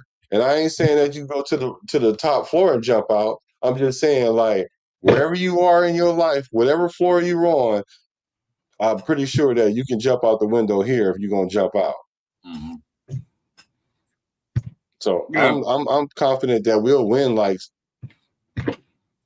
7 games. I'll say really 6 to be fair, but I my number, and I'm gonna stay consistent with that, is I'm gonna say 7. I think we can pull out 7 games. Yeah. I mean, I hope so. You know what I mean? 'Cause, I mean, I don't like that our team is where it is. You know what I'm saying? But it's just, and I guess it is a little bit of, you know, I was hoping that Pete could have did something different, brought some winning ways, and it didn't. You know, so I guess I am a little reserved to be like, you know what I'm saying, the usual Super Bowl. But, you know, I know it's coming. It's not like I don't see that we're getting close. Like, we are close. It's just this year, I feel like Kubiak still has to see who he's got on his roster. Like, Exactly. and, you know what I'm saying? Like, Exactly. until that's done, like, we don't know what our future, because the people that we believe in this year could not even be here next year. You know what I'm saying? Could not even be in this plan. So, You know, they took him about, well, look at Ben Johnson. His first year, you know, he did all that. Yeah, but you got to remember, their team was already built. They already had their quarterback in place. All they need was a couple of pieces like offensive line. They wouldn't spend money and got the offensive line. They need a couple of weapons on defense. They went and did that. They don't need a few pieces. We need a lot of pieces. Yeah, we almost beat them too. So, you know, yeah, sure did. Far away, a couple of bad calls and some stupid plays. Other than that, yeah. But I'm saying though, what he did, yeah, was amazing. We don't have what they had when Ben Johnson got there. Plus, I always had a theory that Ben Johnson went to Chicago Bears because he was a OC in Detroit, and he see how they play. So it's easy for him to run teams against their defense. Yeah. So I was like, yeah, well, why would you go to the same conference that you played against for a couple of years and you know how they run their systems? Well, it's easier. Yeah. Well, he think he got the biggest nads. He like, oh yeah, you know what? Not only do I want to play in this conference, I want to play against my ex team and show y'all it was me, not him. Exactly. Yeah, like I say, you know what type of defense Detroit was, and the Bears and Minnesota. I can fix that. So easy for him. First year coach. Why go in there and then stink it out and mess up your resume when this don't work out in Chicago? My resume look good. Well, I won some games in the playoffs. Next thing gonna hire me, gonna pay me $100 million. You gotta keep your resume clean. So I don't blame him, because the Bears coming here was a clusterfuck. Excuse my language, because we had no direction. We didn't know what we were doing. Yeah.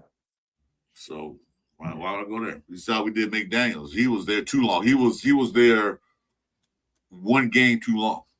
One game.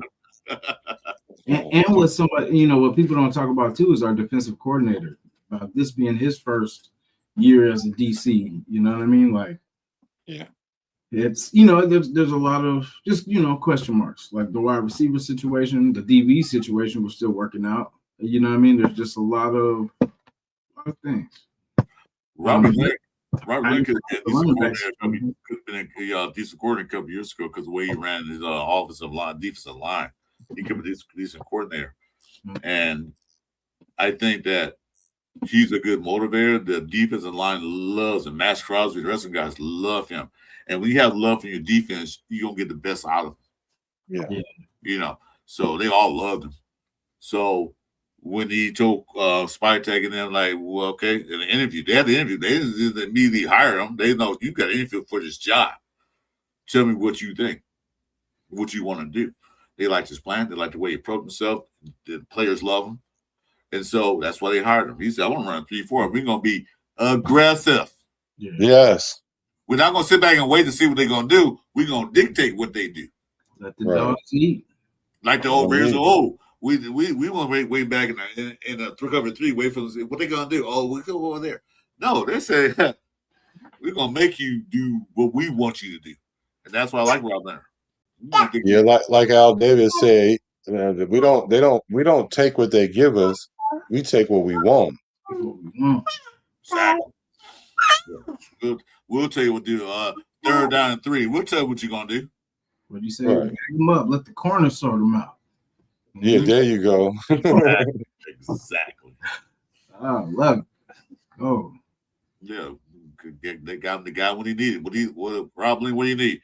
Well, we know we need some D-backs and some linebackers. And what spot that do? Let's go get them. Let's bring them in.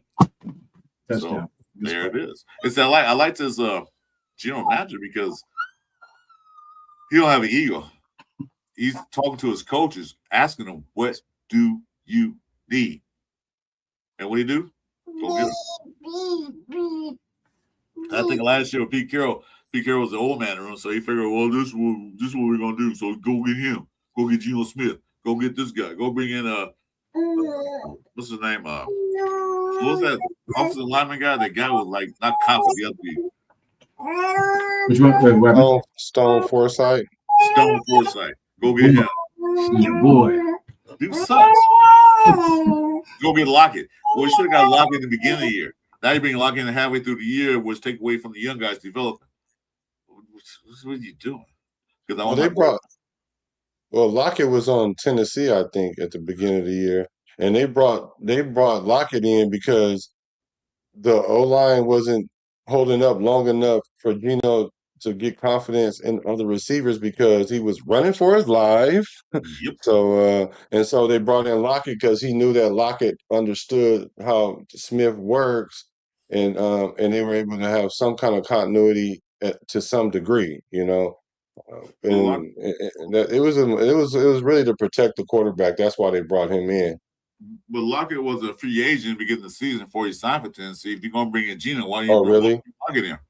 Yeah, okay. I didn't. Why you bring Lockett? And I say, well, bring Lockett in with him.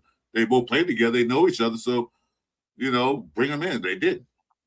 Now you bring them there halfway through the year because Lockett wanted to get out of Tennessee. Okay, we'll bring you in now. It's too late now, but So anyway,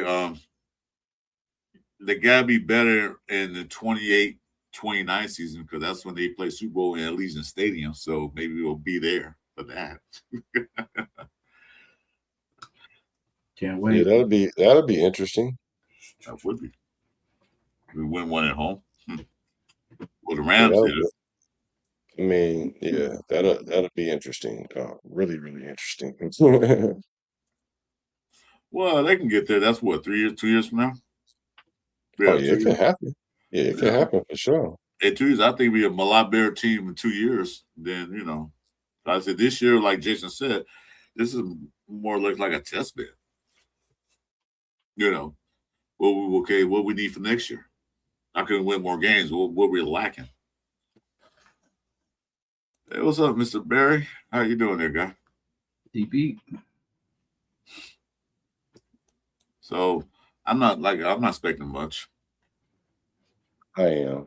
6 games. He said, "I am." I mean, I'm not like I said, jump out the window, but I am jump out the window, but I'm not gonna hoopla like we are AD. I was like ecstatic. Yeah. Worst case, it's a win-win. Worst case, I was right or we won. You know what I mean? Like, so it's a win-win regardless. So she finally passed out. She getting there almost. Yeah, she figured out what I ain't ready yet. I went to lay her down and she's like, He said, wait a minute, the camera's still rolling? She said, I ain't ready yet. Hold up. Yeah. Yeah, 6 games, 6, 7 games. I'll be happy. I want to see better play on field. That's all I want to see. Yeah. I wanted to just talk about some wins on this podcast for a change.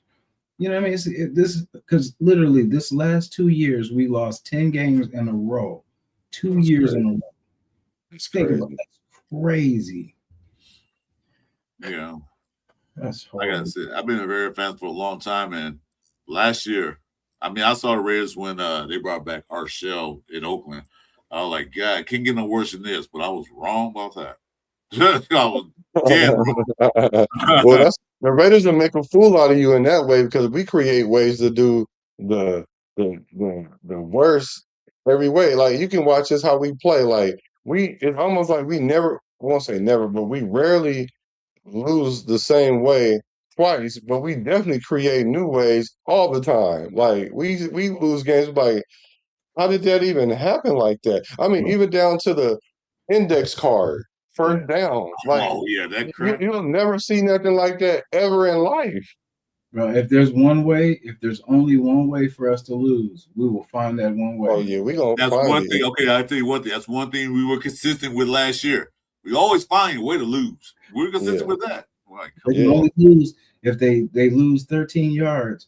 Oh my God, they lost 16 yards. You know what I mean? Like it's crazy. It'll just be whatever. That's what I'm saying. You can't make it up. Like it feels. It used to feel like we were the comic relief of the league. You know what I mean? It was so crazy. I'm like, is this just what we are? Like, is this our future? Like, is this we're just the joke and the clown of the league? the media love the Raiders. You know why? Because they have something to talk about. They are always clowns. They have something to talk about. And this year they can't find anything to talk about. And there's been those, of course, the big news.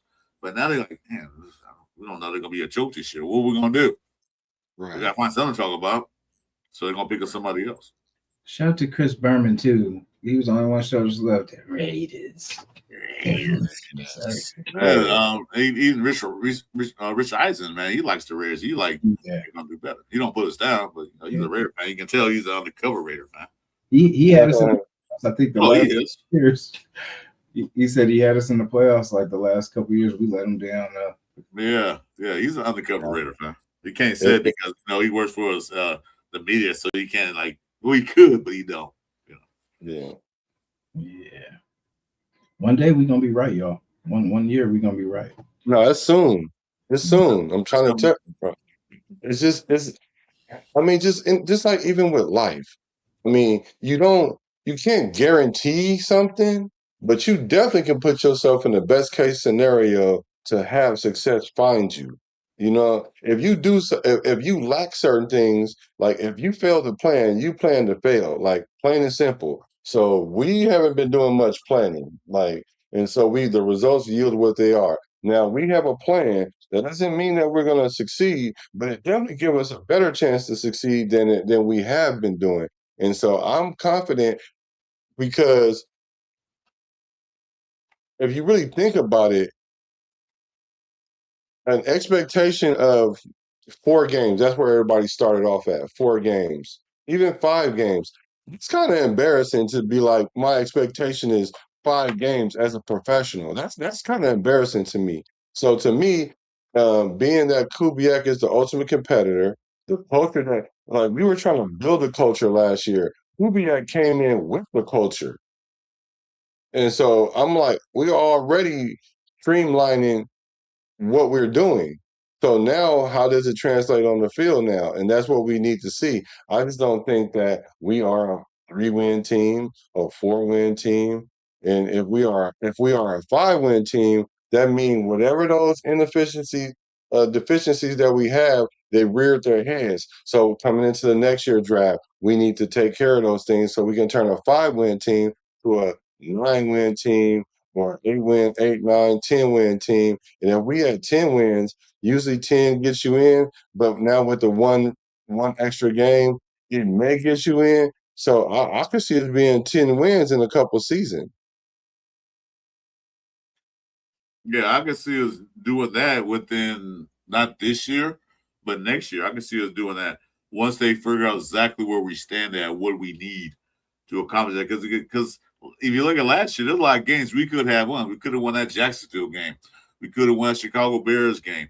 There are a few games we should have won, but bad coaching, bad play calling, and stupid key mistakes prevent us from winning. Oops. Here we go. Yeah, From winning. So we were there, but we got a lot. They got because Kubiak they couldn't watch the team because he was worried about his team going Super Bowl. So, but now that he saw what was going on, he immediately changed it. Say, oh, we need a winning culture. Well, first we got to win games to have a winning culture. So that's the thing we got to do. You got to put. He's going to put the players in the right position to win. He's going to make the call because they hired the what's his name, Mr. Jawbone Chinoco. He's an OC, But you know where play call is coming from. It's coming from Kubiak. So he has that other guy, that counter guy, like, hey, what do you think we should run? Well, I think we should run this. Well, no, I think we should run that. All right. OC, call the play. You know, he has that on his side. So that's a good thing. Well, last year with going back to go defense, Patrick Graham didn't have that option. Big Girl called everything. Yeah, that was terrible. He called 6 games. That's a travesty. No, 6 quarters. Oh, 6 quarters. Excuse me. Yeah, 6 quarters. Imagine that. Just imagine that. Out of 17 games, what's that? 68 quarters. You got to call 6 of them. Mm-hmm. Yeah. Yeah, 6 of them. Yeah, probably towards the end of the game too. On top of that, He got no. He said he had to go rogue and call him on his own. Oh, no wonder he left. He had to go rogue. Hey, I got so much respect for Patrick Graham for not going upside Pete Carroll's head. All right, maybe not going upside his head, but he didn't come out in the media and let us know nothing about that. He just took all the blame for it, and everybody was flaming Patrick Graham for that. And he never wavered. And it benefited him because now he got the job in Seattle. Because I was afraid that he wasn't going to get a chance to really get a fresh start. But I'm glad he did. Patrick Graham's in Pittsburgh right now. He went to Pittsburgh Steelers. Yeah. So I don't blame him. Like you said, I'm surprised he go upside his head, but then I've been elder abuse. He probably went to prison. Right.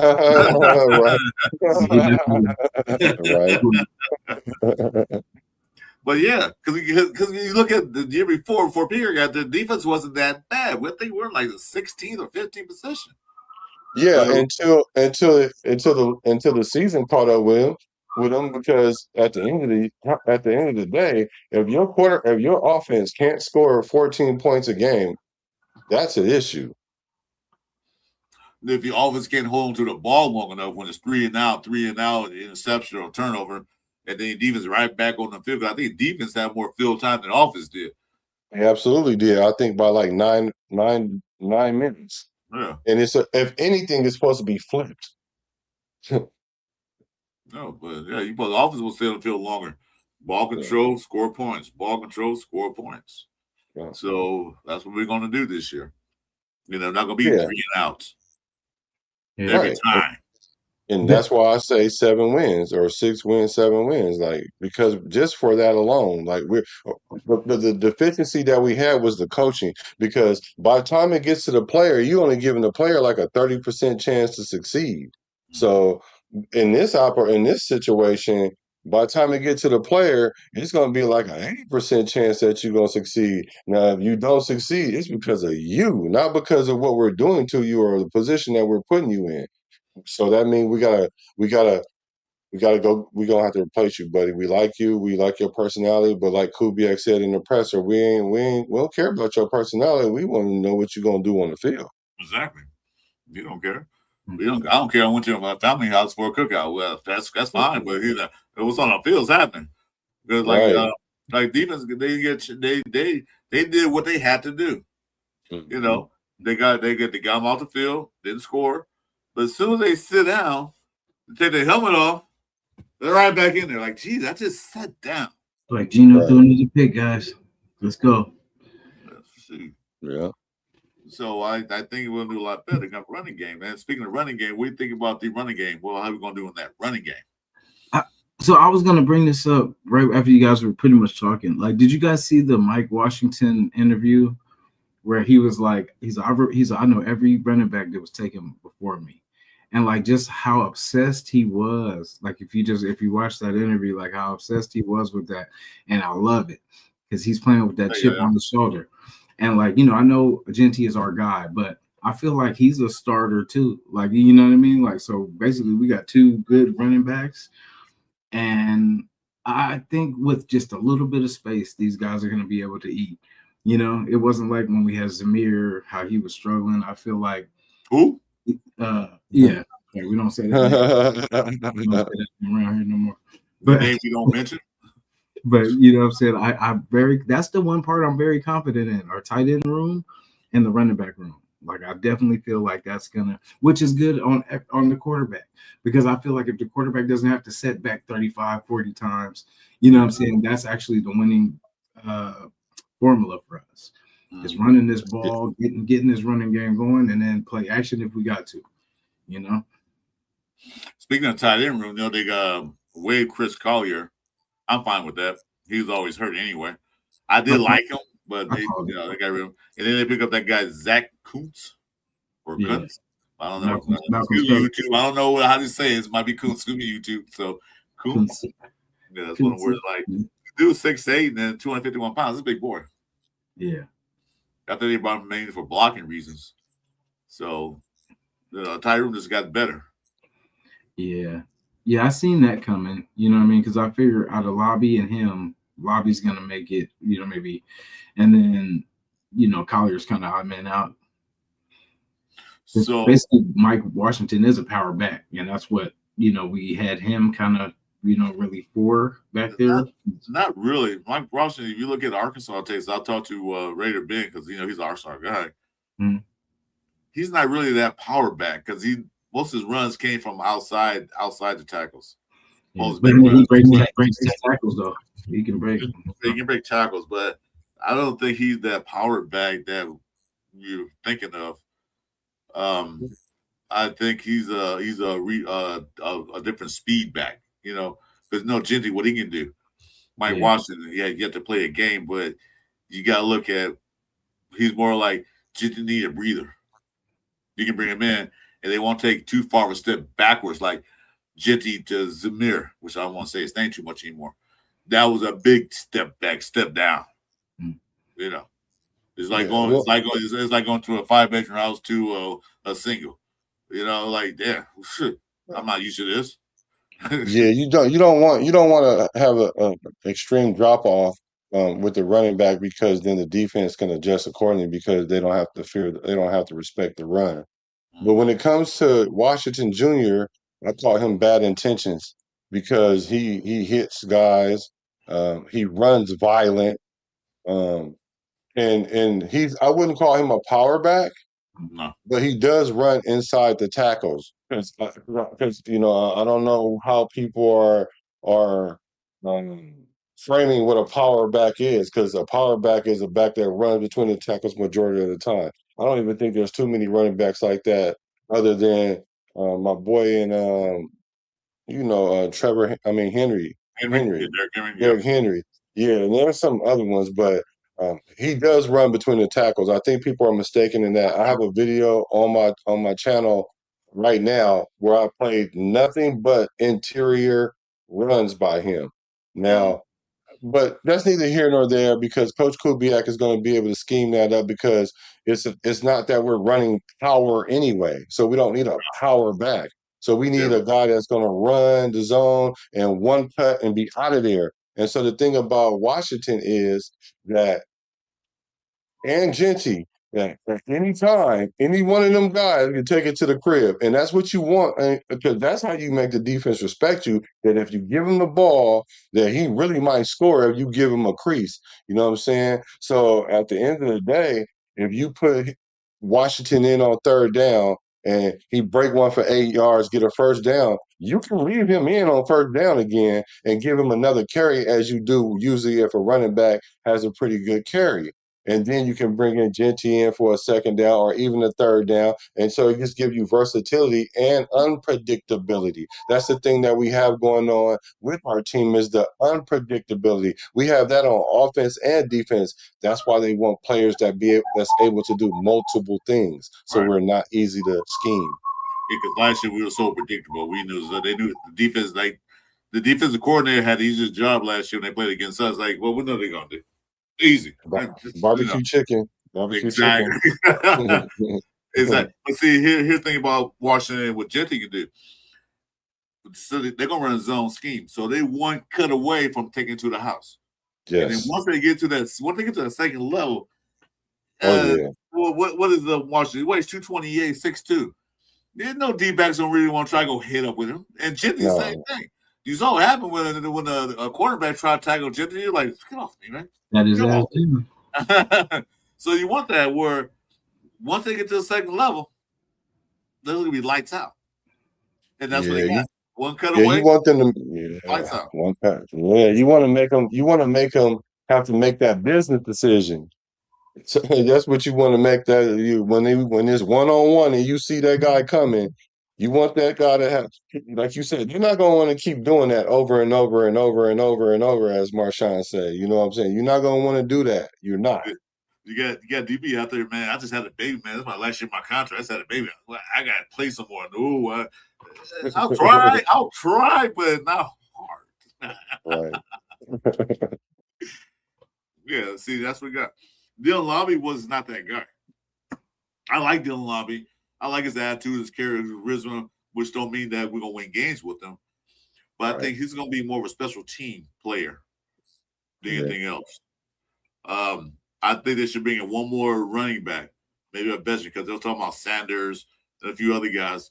Bring him in as a veteran running back, because Gentry's 2 years in. Washington is his first year.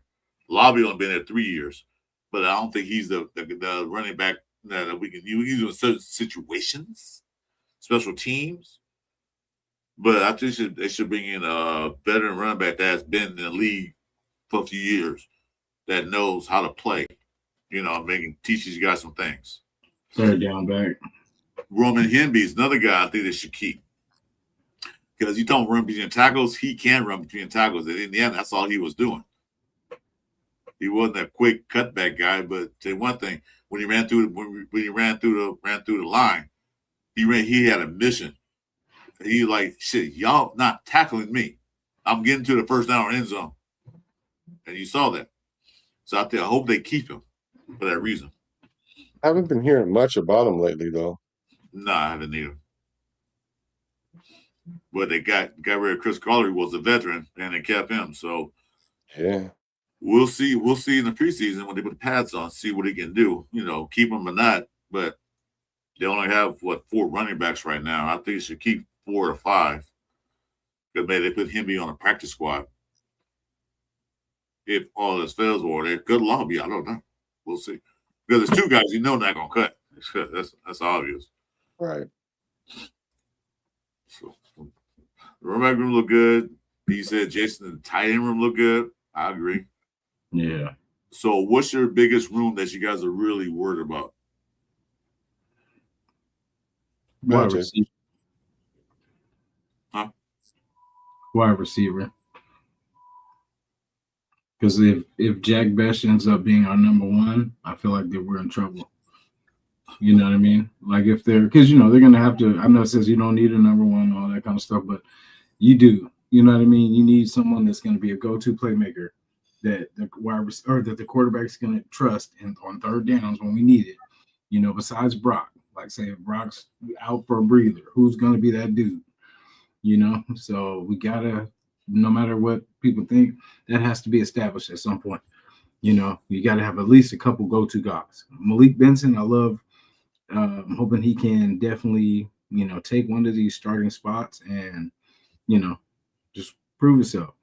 But, it's how I see it, whether we Trey Tucker 1, Best 2, I think Thornton 4 or something like that. Malik Benson 3, like how's it gonna, how would it shake out? And don't sleep on Naylor. Don't sleep on Naylor. Oh yeah, I forget about Naylor. So yeah, Naylor. But Naylor was the third at another team. So like that's what I'm saying. We do that a lot too. We take a 3rd or 4th string wide receiver from another team and then try to make them a number 1 where we are. But you got to look who's in front of him. Addison and Jefferson. Yeah, I mean, come on now. I mean, he gets those guys, so of course he's gonna be the 3rd man on the totem pole. You know, we don't have those 2 guys. We have Jefferson and a player like Jefferson and Addison. Oh yeah, there'll be no talk about the wide receiver. We don't have that yet. Yeah, well, I mean, it's not his fault, but I mean, that's just what we do. We brought Jacoby in and tried to make him a number 1, and we'll see how that worked out. That's why Naylor left. That's why he was glad. You know what? I'm going somewhere where I can be one of the top receivers in there, where I get some catches. So that's why he I was left. about to say he looked like a number one for Jacksonville to me. And if he was on this squad this year, he would have been the number one this year, and he would have played good. Yeah, that's And why I don't get why we got rid of I keep telling our people- number one and number two with I keep Devontae. telling people when we played Minnesota, Naylor was killing us. Mhm. Although it was speeding of the game, but he was killing us. Like, well, because I think it was Addison was out, Addison was out. But Naylor was killing us. Like, you don't want this guy? I want him. I'll take him. Yeah, he was suspended, I think, for I forgot, some kind of violation. I forgot what it was. Yeah, but I don't. He's a veteran. He's been there for a while, so why not? That way he can push Tucker and the rest of his wide receivers. Like, if you don't want it, I'll take it. Yeah. What do you mean? You want that last piece chicken? I'll get it. Yeah, I just think we're a month away pretty much from the season started, and we're still, we just still have unknowns. So, it's just, a little concerning. I mean, yeah, we could figure it out, but I mean, I figure if we haven't figured it out yet, you know what I'm saying? Like, it kind of is what it is. So they're gonna pretty much try to figure out who's the best, who's not dropping the ball. That's the one thing. At least our wide receivers, they don't have a track record of dropping a lot of passes. But it's the separation. It's the, trying to get them open and new quarterback, all the stuff that goes into it. Like, that's why I see, like, it could be a slow start. We could figure it out, but I think it might take us a couple games until everybody gels and everybody kind of gets on the same pages, people running wrong routes, you know what I'm saying? Like, all that kind of stuff that kind of goes with the growing pains. But, I figure we will figure it out, but it kind of might be too late as we, because we got a tough schedule, that middle part. So we got to kind of hit the ground running this beginning of the season. Yeah. My position for concern is probably the linebackers because of the drop off. If an injury hit and it's not outside the realm of possibility that our linebackers aren't going to play all the games. So and if that happens, because we predicating our defense on stopping the run and creating pressure with the front seven. And it's because of the linebackers. That's what the 3-4 fits. So that way they all come running downhill through a gap. And if we and I understand we're only gonna run the 3-4 like less than 30% of the time. Like, I get that, because most of the time we're gonna be in nickel and dime. Like, that's just what it is. And so, but if our linebackers if they're out there getting injured, knock on wood if you're with me, then that's going to be an issue. Yeah, that's a good room too. Linebacker too, because like you said, if we lose one person, say if we look like Walker or Dean, we might be in trouble. Because I mean, we have Lindenberg, we got Hickenberg. And Dean did have some injury problems a few days ago. I mean, for the past couple of years. So that's a good concern. I mean, we got some linebackers in there. They picked up Buddy Johnson and a couple of guys, but we don't know what they're gonna do. But it's a big linebacker room. I think it's better than we had for in a while. But I can see your concern. If one of those guys go down, then who's up next? They talking about Lindenberg was doing good. But man, they're always doing good in practice, man. Practice, yeah. But like I said, we'll know everything full potential when they put the pads on and go out there and play. And see what we got. So yeah, I agree. My concern is not the wide receiver room. I'm not worried about it. I'm not worried about the wide receiver room. Because you got like you said, you got a good coordinator, offensive coordinator. You got Kubiak. He's gonna put the guys in a position to win. My concern is the DB room. That's my biggest concern. Like I said, Masses look good in practice. Porter is fighting for his life for a job. You ain't lying. That's good competition. DCAM, I don't know if DCAM is still on a team or not, but he right. So I'm not worried about him. We re-signed Stokes. And people say Stokes had a good year last year, but look at what happened. Luke was playing the opposite of him. Exactly. I mean, Kelly, if I'm a quarterback, I'm going right after him every time. And they did. And they did. Don't single him out. Porter trotted his butt out there too. Matter of fact, Caillou was starting, lost his job to Porter, and Porter lost his job back to Caillou. And at least Caillou had 3 picks. So, Well, yeah. How you for started whatever that's worth. together, like he started to kind of make some plays before he got injured. Yeah, he Porter started coming around a little bit. Then he got season, yeah, Porter started coming around a little bit too. He got hurt. Then so we'll see how that works out. And other than that, McCoy, we don't know where his stats going to be. Mm-hmm. But I think they're doing the right thing by bringing him through slowly and make sure everything is okay. He ain't played in a year and a half, so yeah, bring him slowly. Other than that, they still got Greedy Vance. So, and he did okay last year. He's a little guy, but he did pretty good last year. So I'm kind of worried about Stokes going to play on one side. Everybody's saying that. I'm worried about the other side. That's what I'm worried about.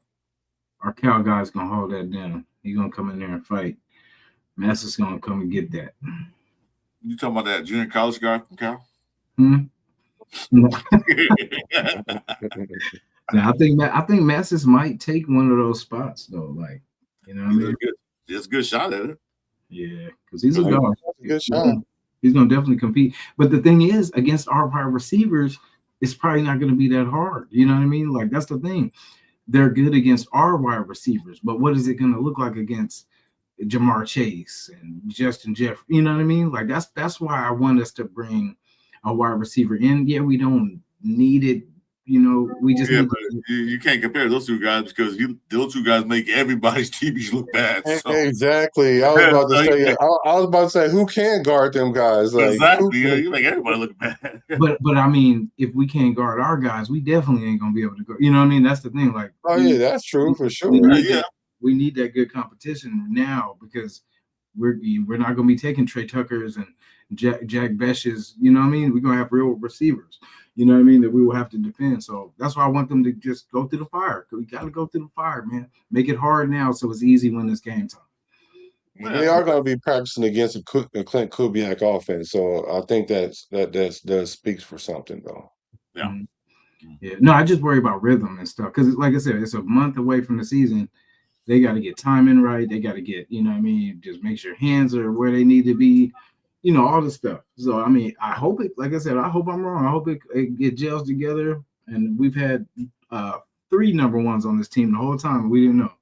You know what I mean? But, like Renee said, we have better talent at positions we were concerned with last year. That's true. Mm-hmm. Now we have hope they develop. And that's exactly what happened last year. They didn't develop anybody. They didn't. None. They didn't put them out. They didn't put them out there for development, especially at the offensive line. They didn't develop nobody. Yeah, when we had Bachman as our wide receiver, that's how we're in trouble. You know what I mean? Like that's how scarce our room was. And that's what I'm saying. Like we technically haven't changed anything but Naylor. You know what I'm saying? Naylor is the only addition. And so we're kind of in the same boat. But like you said, we got to figure out who's who, and at least Kubiak will help that. He'll get us, he'll point out who's who, and we'll see who's gonna be here. Well, they brought in receivers to see who fits better in Kubiak's system. He went out. Oh, okay. Lost him. But he brought in players to who can play well in the system. Mm-hmm. But they saw because some people are hollering in the draft, we should draft this guy. Well, he might not fit the Kubiak system. He might not. We should bring in that wide receiver. We should have got this guy. And like they was hollering about when we traded down and got Stoops, which we haven't talked about. When they traded down Texas, and Texas took that defensive lineman from Ohio State. Mm-hmm. Everybody, you were mad. I was pissed. And I said, look, they brought him in for an interview. They didn't like his personality. They didn't like what they saw. They said, you know what? We're fine with our D tackles. What we need is what? What was our weakest point last year on defense? I was about to say quarterback, but No, I was on defense. defense, I guess, would be our D-backs. Yeah, I would say DBs. Yeah, because you have Paul paying out of position because he's not a free safety, he's a strong safety. Yeah. You had a matchup of DBs going out there playing cornerback. So what was our weakest spot? DB room. That's what I'm worried about right now this year. I'm actually confident this year now that we kind of picked up some more pieces. Yeah, that's why they traded down with Texas and they took Stooks. Yeah, and that was a good pick. They got his buddy. Yeah, I love that. And so they brought D-backs to fit in the system. Because they felt they needed a defensive tackle. Like, yeah, we got some guys there, but we can go later and get one. They did get one later. They got the guy Cleveland later in the draft at the end. Yeah. So, but like I said, Kubiak and what's that guy? What's the Joe Master's name? Spytek. Yeah. Saw what they were lacking. I suspect Spytek because he was there, saw the whole thing up close and personal. He saw what they were lacking last year. What was their weakness? And the DBs were pretty bad. Linebackers were bad too, but DBs were really especially bad. Oh, he's back. There you go. Yeah, not bad, y'all. No, don't be damn. So I'm good with that. I'm good with that. What they did, because I don't know if you. I'm gonna tell the story right quick. I don't know if you're gonna be mad. During the draft, I was on group chat. Me, Jason, and a guy named Chewy about the draft. This guy on the text was texting like mad, like a madman. He was like, because we drafted Keon, we got that guy Keon. Oh man, he was livid. I'm like, dude, relax. I literally had to call him and calm him down for 20 minutes. He wouldn't let me talk. I said, dude, relax. We drafted Keon, that defensive end. I told him, you know what? You know what that means, right? What don't mean nothing? They can't never draft right. I said, no, what that means. That means that your homeboy's out of there. Sure enough, what happened the next day? Yeah, traded his ass off. Yeah. Yeah, I said, well, they doing shit for a reason, man. Just relax. And you always say, watch the process. Exactly. People spazzed out over the Stooks pick. Yeah. Stooks was understandable because we didn't have a free safety, but it was when we lost Caden McDonald to Houston after we traded back or traded, you know what I'm saying, two we spots. didn't lose to Houston because apparently we didn't want. Well, that was where my thinking was. I was like, okay, cool. He's still there. We can get him. That's the DT situation. Bam, right there. And then we don't do that. Then we get an edge rusher. I'm like, what the hell? We got Max. We got too many edge rushers, if that. And then what really got me is when we got Zoom, and they're like, oh yeah, that's a good depth piece. I'm like, depth piece? We don't need no damn depth piece. We need a damn starter. Like, what is we doing? It was just how we were drafting. It just at that time didn't make sense until day 2. It started to come. Zoom was a good pick because he can play all 5 positions, all 3 positions on the line. So he can play any position. Somebody go out, he can get in and do it. I don't know, tackle maybe. Mm-hmm. Yeah, he can do all positions. So that's a good piece to have on your thing. Because what they're drafted for is people that can do multiple things, not just one thing, multiple things. So that's what they drafted for. Yeah. And that dude Chiron, when they drafted him, I'm like, okay. I never heard of him. I had to go back and watch this game. I said, oh, I see what they did. Mm-hmm. Because he's built. He's another, like, don't give up plays. I was watching him, like, he didn't give up no plays. He didn't take a play off. It was at Auburn. And I like what he said when he came in. He said, I'm here. I'm playing behind Max. And I'm gonna learn everything I can so I can be better than Max Crosby. Yeah, I like that. Yeah. I mean, that words are words, but his mentality is what the Raiders want, especially if you watch the Behind the Shield episode. Mm-hmm. He says that. and they like that Yeah. because it's not all about physicality. It's all about what's up here. Yeah. Hey, Yeah. But we'll see. We'll see how it works out. Well, I'm more confident this season than I was last season. I would have lost confidence last season, but the outcome was like, I'm 62 years old, man. I can't wait another 40 years for another Super Bowl. I'll be 102 by then. Oh, you crazy. No, it's soon. I just, like I said, I want to see more than 6 wins. I just want to see, us compete where at least in the end of the season, we're in the hunt for the playoffs, or we're at least competing for, you know what I'm saying? Like, we get there, we do, we don't, but at least be there. At least be in the mix. Yeah. I want to see us win some more division games. I want to see us beat the crap out of the Donkeys, the Queefs, and the Chargers. Because we already stopped the Chiefs winning streak. We got to stop the Donkeys and the Chargers winning streak. Like, got to be at least once. And we literally just owned the Broncos. Like, we had what was that? 10? I forgot. 10 plus wins against 8 straight. Oh, it was 8. Damn, I had 10 putting extras on it. But it felt like 10. No, but yeah, we were just, and then now they got a streak on us. So that's only 4. Yeah, that's too much. It felt like 8. Yeah, seemed like it. Yeah. And then Mahomes is practicing, y'all. Mahomes is out there getting it. I'm not worried about him. I didn't like that. I'm not worried about him because he's not going to be the same. He got the ACL. He's not going to be the same, Mahomes. Yeah, but he's trying to get there because, they were showing the practice, and then they lost one of their weapons, though. Sorry to praise somebody's injury, but he was kind of an up and coming guy, and not no more. So their little glimmer of hopes for extra star is gone. Besides that one game that we really didn't do anything, we had 30 offensive plays.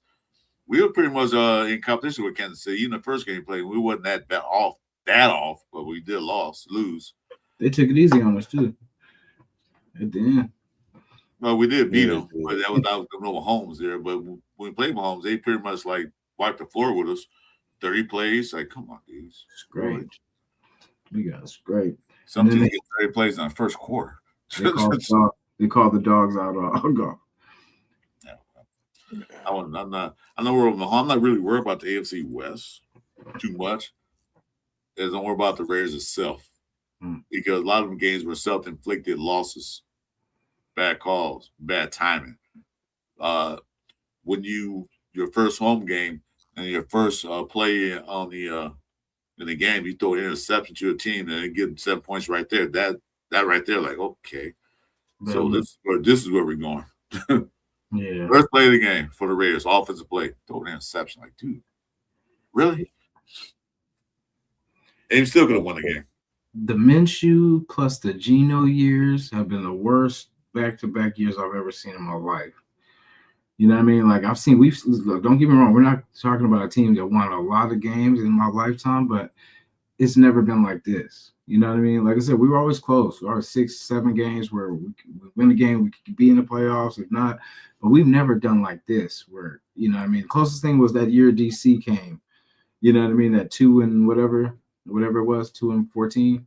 That was the closest we had to and that's rare, you know what I'm saying? But usually it's 4 or 5 wins or something like that. But consistently, since going to Vegas, we have not put together, a good showing at all.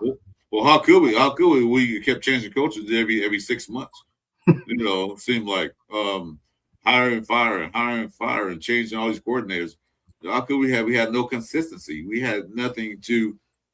This is where we're going to do it this year, and then we're going to prove what we did last year. This year, next coming year, when you get firing head coaches left and right. Yeah, you can't. Because if I go back to Detroit, look what they did with Homeboy, the head coach of Detroit. First 2 years, they stunk like they always have. And then what they do, after a couple of years of fighting and getting the right offensive coordinators, the right players in there, and they was making their run. They didn't get to a Super Bowl, but I'm saying, but they made a run. They looked good. They was a feared team at that time. So that's one thing. That's what we got to work. Look at that. takes time. Because they said from worst to first. Usually, from worst to first was the same coach from worst and then the first. Yeah. They didn't change their coaching staff. They didn't change the players. They got better players, but from worst to first, it's the same coach. Mm-hmm. So I expect more out this year. I expect a better game. I expect I can actually watch the whole game without leaving throwing a breath to the damn TV. I want to curse less. I don't want to be cursing out my TV this year. We'll be all right. Yeah, I'll say it. I'm not even worried about it. I mean, I know going to win more than 3 games. Yeah, I'll watch it go 1 and 16. If we go 1 and 16, I'm probably not. Boy, No, I don't think. I can't handle it. I'm not going. I can handle the team going 1 and 17. 16. I can't handle the fans. We got the Browns, I think, this year, so we at least got 1. No, we're gonna win the first week. Because I already knew that was gonna happen. Though you know what? You can just see a car crash about to happen sometimes. Mm-hmm. And I just knew that was Shador was gonna get his chance at that point. Because why? Because the Raiders love putting quarterbacks on the map, and that's what's gonna happen. And it is what it is. I've watched enough Raider games to know that this quarterback could be he can have 1 touchdown and 5 interceptions up to that point. He's gonna come in and throw for 4 touchdowns, 380 yards, and they're gonna be like, "Oh, okay, all right, you do got some promise." Like they did with Dalton for the Panthers. He looked like a world beater when he played us. That's I knew that was gonna happen. I was like, man, this is not good because he knows what he's doing. Now the problem with him is his ability to stay in the game, because I also knew he wasn't going to last more than 3 or 4 weeks too. So yeah, I expect great things from him. I mean, like I said, I don't expect greatness now. I think this is more like Jason said, this is a free year. This is a year to get things established, and Raider Nation and Raider fans got to be patient. look, they're patient. But there's no patience. I mean, we're impatient because we've been doing so many changes and hiring the wrong coaches, wrong staff, and getting the wrong players. Yeah, I can see the impatience. But this year, I didn't say impatient. I said they're patient, like hospital patients. Mental patience. Mental patience. Yeah, that's what they are at this point. Like, but I mean, I'm not dumping it all on the fans, because the Raider organization then gave us every reason to lose our mind.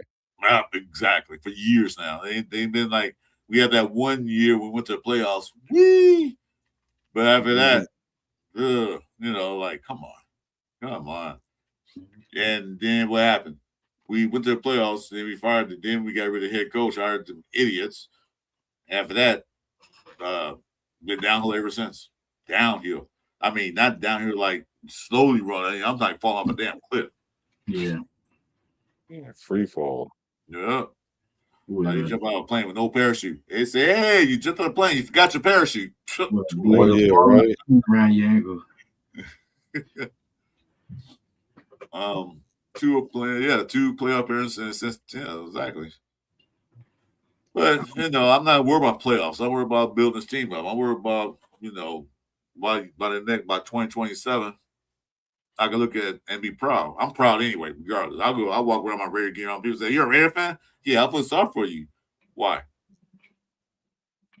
Because you guys suck. Who's your team? Well, I don't really have a team. Well, shut the fuck up. That team sucks too. It was shut up then. If you have a team, then don't talk to me. Well, I like this team this year. Well, good. You're a bandwagoner. You're not a fan. Right. Don't even talk to me. That's shit. One guy like that. Who's your team?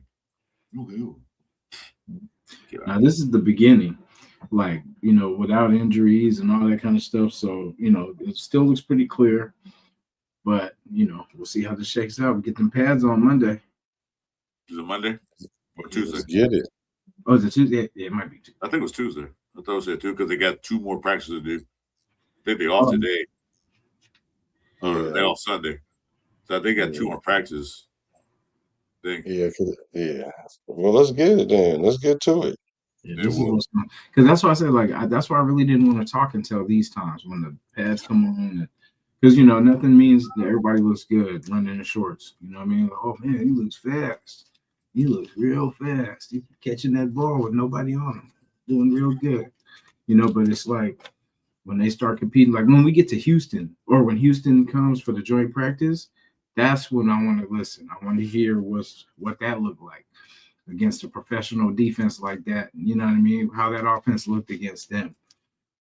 And then we'll be impressed. We could have beat Houston last year. Almost there. But like I said, bad play calling, bad things, bad time. Yeah. I think that playing against Houston, and I don't think we did what with Pete Carroll. We didn't have a joint practice, huh? Last year. No. I think was it? I think we did. I thought we did. I don't think Felt we did. like we did. I felt like we did. I thought we did. I don't know. I wasn't sure, but in any event, at least we have a joint practice with a premier defense that tests our offense out. Yeah. Yeah. That's what they can do and say, no, let's see what we got. Bro, I hope we hear the wide receivers were giving the DBs in Houston a problem. That's what I want to hear. Because until we hear that, then then we'll be concerned. But like I said, I'm not knocking this wide receiver room so much as anybody else is. Like, remember that they couldn't do nothing that shit because the quarterback didn't give him the ball because he's running for his life, or he's getting sacked, or he was throwing to the other team.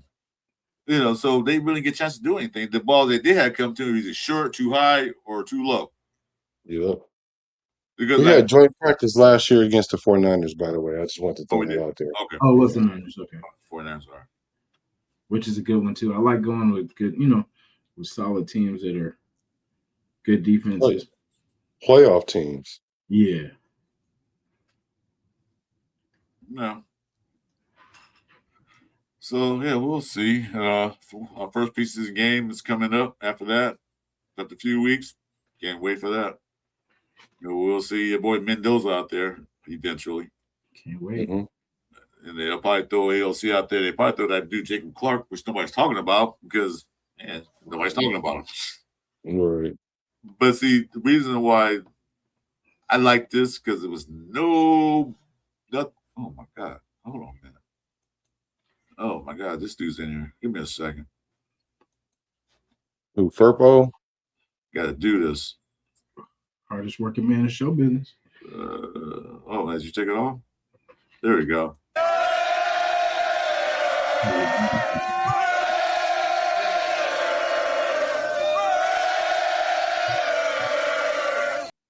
Aha! What's up, Mr. Furpo?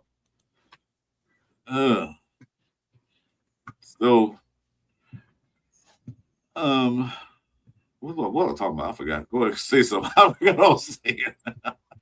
You talking about us making the playoffs? 10 wins?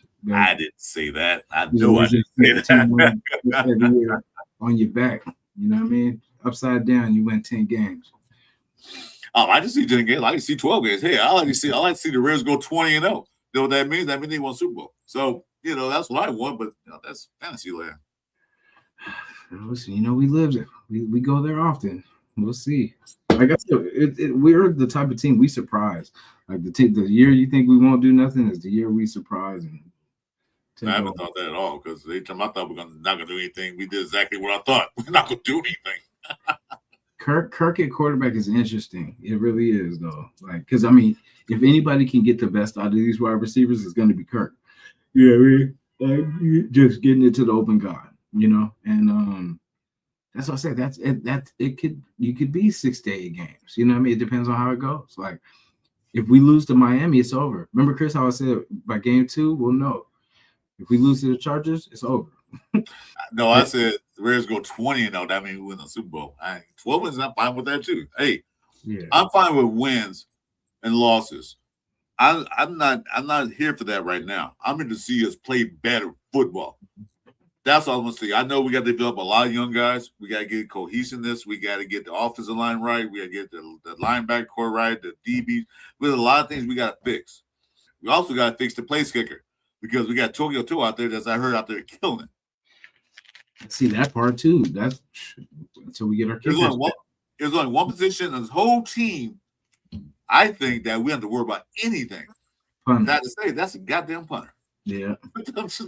Well, we for hella years, Shane Leckler was the best player on our team for a lot of years. Yeah. That goes to show you too where we've been as an organization, that our star players include always had good punters. Kickers and punters.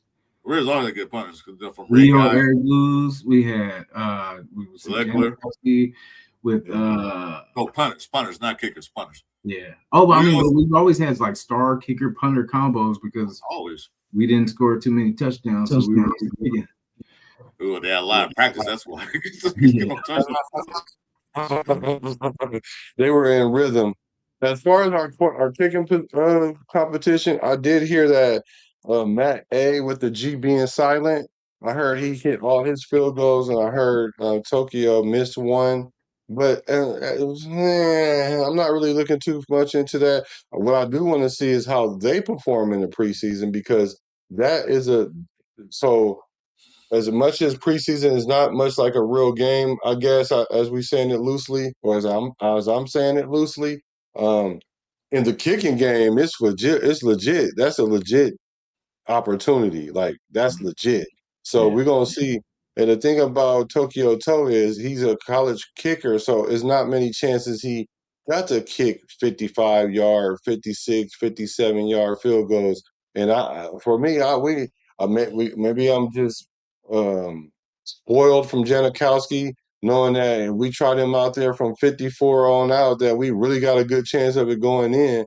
But I want to kind of see how that plays out, because I think he's accurate. I think I think it's a good story and everything. But I think, like Kurt Kubiak said, the story don't mean nothing to him, man. Can you put it through the uprights? And so I'm really interested to see what that kicking battle looks like in preseason. Yeah, because you gotta remember he learned how to play football from YouTube. I love it.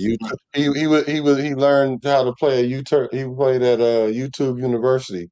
He was learning. He played in Hawaii, which is not a higher echelon conference, and plus the ball's different. You know, there's a lot of things going to change for him. But like I said, I'll give him a shot. I'll give him credit. At least they wouldn't sign him. Yeah. You know, they depend on Matt Gay to to be the guy. So maybe I thought it was. Why did you sign another kicker? Wait, just in case. We're covering every background we have. Like I said, there's only one position that doesn't worry about. That's punter. That's it. Yeah. So you guys have been on 2.5 hours already. Nice. What you got going on, Black, this week? Well, this week I'm gonna just keep on streaming, keep on grinding, try to get my name out there. I'm a rookie this year. I mean, I was here last year at the beginning of camp. So this is going into my second season, but this is my first. That's like my red shirt year. I recently got monetized, so I'm excited about that. And then so I'm gonna keep on grinding with that, because this is a slow part of the year. And so that way, when the season kick off and everybody watching, all the content creators, and the numbers go up, then I feel like I at least earn my position here in the Raiders verse. So I'm looking forward to that. Coming Friday, Jason gonna be there. We got the Fight or Flight Club, which is gonna be a debate show. A structured debate show, not ghetto. It's not going to be disrespect, none of that. I just wanted to have a place where we all can have conversations about all these things, Raiders, and vent out what happened during during the week in the game, and just have a place that we all can kind of come together and collab. A lot of us lesser known content creators, because a lot of the upper ones, they're where they are, and they on Mount Rushmore or Mount Shieldmore or wherever they put themselves. And so they're a little too high for me. So I feel like all the guys that's been grinding, trying to get to monetization and stuff like that, we all can collab together.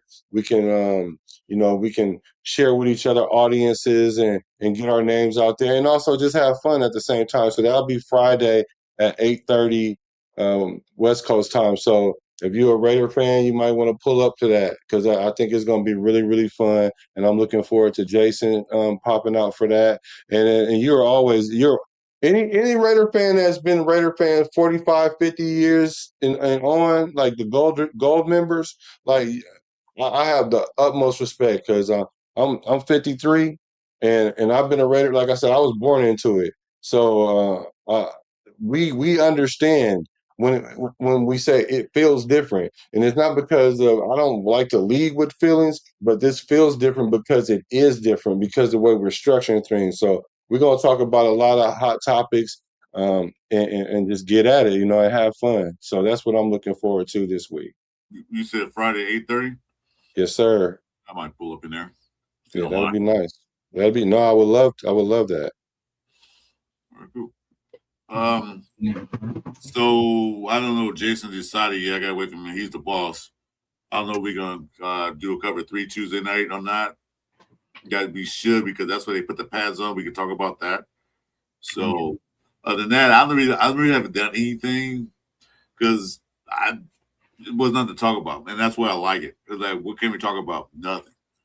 We talked about we did the draft stuff and all that stuff, but then after that, it got so quiet that there's nothing to talk about until they get the pads on. That's why with Jason we said let's wait till the pads come on, then we can talk about what's going on. Because t-shirts, anybody t-shirts, anybody can play football in t-shirts, but the pads I'm pretty good unguarded.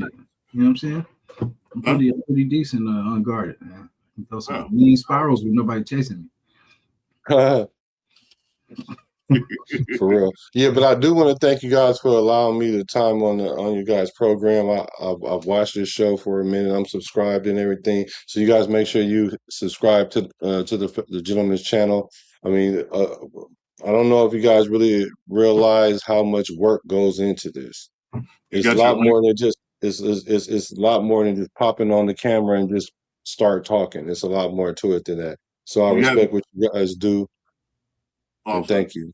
You have your link? You can put it in the chat right quick. I can post it up. Let me see. Well, it's just business decision sports, just like underneath my name. It's like town business, BIZNESS decision sports, because sometimes you got to make that business decision when you playing sports. You feel me? So that's kind of how my show is predicated on. Yeah, like you said, it's good not talking about the Estonian saying ABA. We don't have that anymore. We don't have that right now. That's good. That's Right. good. You talk about the bad. You talk about the good that's coming up. So anyway, so we're gonna go ahead and call it. Pizzle it up. Pizzle. Oh yeah, I'm sorry. I'll be remiss if I don't say that. We do the Bart show Monday, Wednesdays, and Fridays, 3:00 West Coast time, the Bay Area Raider Talk. So that's the Bart show that we do, and Pizzle, great co-host on that show. So make sure y'all pull up to that too, because like I said, that them OGs, we know what it is. We know what it is. Jason, he know what it is. He really from Oakland out, as we say, right? So you already know what it is. So yeah, make sure y'all can pull up to that too if y'all don't mind, because it's definitely a good show. Yeah, I guess I'm one of those guys that have been around for a long time. I've seen the ups and downs, and I'm tired of the downs. So I'm ready to see the ups now because it's been too long. Yeah, we invested you know what? It's like an investment. We already endured the rough time, so it's time for us to get paid now. Cash us out. Yeah, it is. I guess what's one more delusional season? You know what I mean? Right. Worst case scenario. We've been through enough already, so yeah, it happens. Yeah.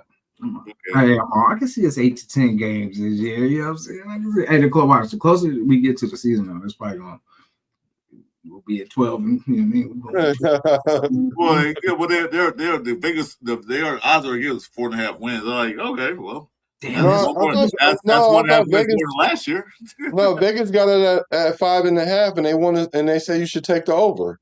Oh, they went up. That's what they told us though. The beginning the year before.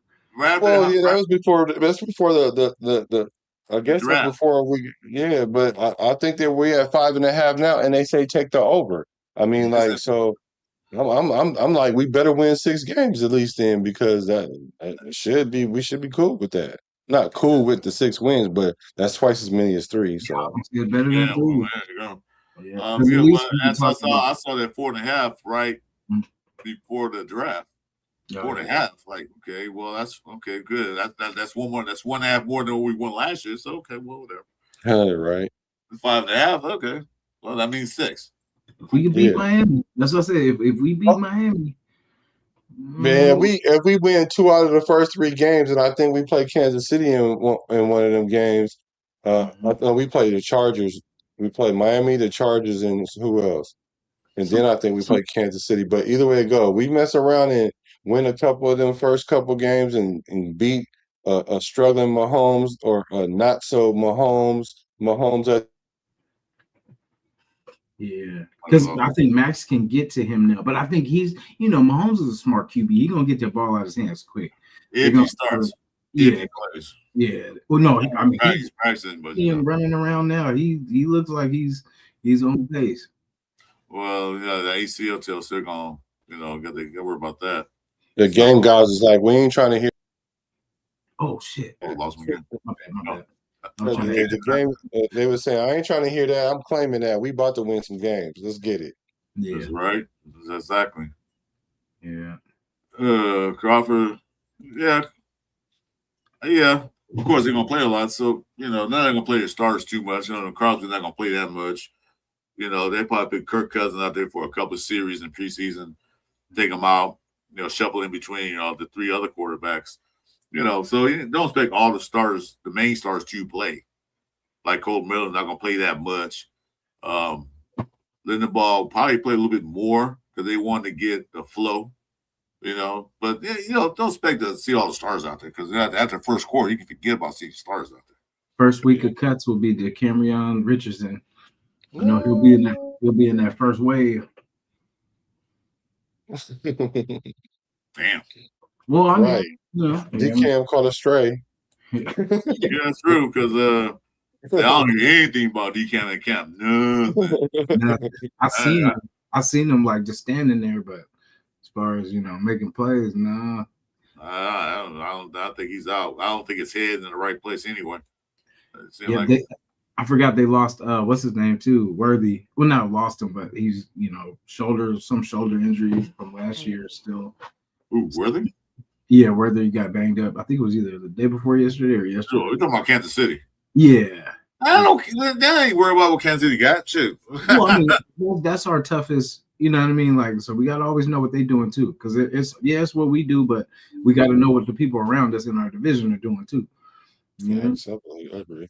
Yeah, that's true. But then you got to worry about the Donkeys, because they picked up that dude from what did they pick up? Waddle. Yeah. So as you say, we got there's a lot to worry about, but I'm not gonna look at other teams to worry about what they have. I'm worried about what we have, what we can do. Yeah. Well, but we stack our roster. Because I want teams to fear us again, like they did back in the days. And I don't want to worry about what they had. They had to worry about what we have. See, we don't have that. We don't have that no more. Yeah. Everybody's worried about. Well, Kansas City picked up, what's it called? The Denver Broncos picked. So what? I want to worry about what the Bears did have, not what they have, what we have. We still got Brock Bowers, so Yeah, well, that one player don't make a team. Thank you. Well said. Yeah, because every time we talk about wide receiver, everybody's like, "Oh, we got Brock Bowers." Like last time I checked, he's a tight end. Well, that's true. But like I said, I don't care what they have. I'm worried about what we have. So what they signed? Oh wow, Kansas City just signed this guy. Big deal. What do we have? That's what we need to worry about. That's the question right there. What do we have? Anyway, well, guys, I'm a sign. We are ready to sign out because I'm gonna go eat some food. I think my wife came in and said I'm hungry. Oh, Hey, call me anything you want, but just don't call me late for brunch, lunch, or dinner. Okay. Right? But I don't know. But you guys did talk about the 49ers, so I'm kind of scared to go in there now. So I don't know. We're the second best team in the Bay. Yeah. Well, the only team in the Bay, not even the Bay anymore. They in another That's part of the state stuff. I know it saddens me when I go in like Targets and it's all Niners and Giants stuff. I don't like it. Yeah, hate it.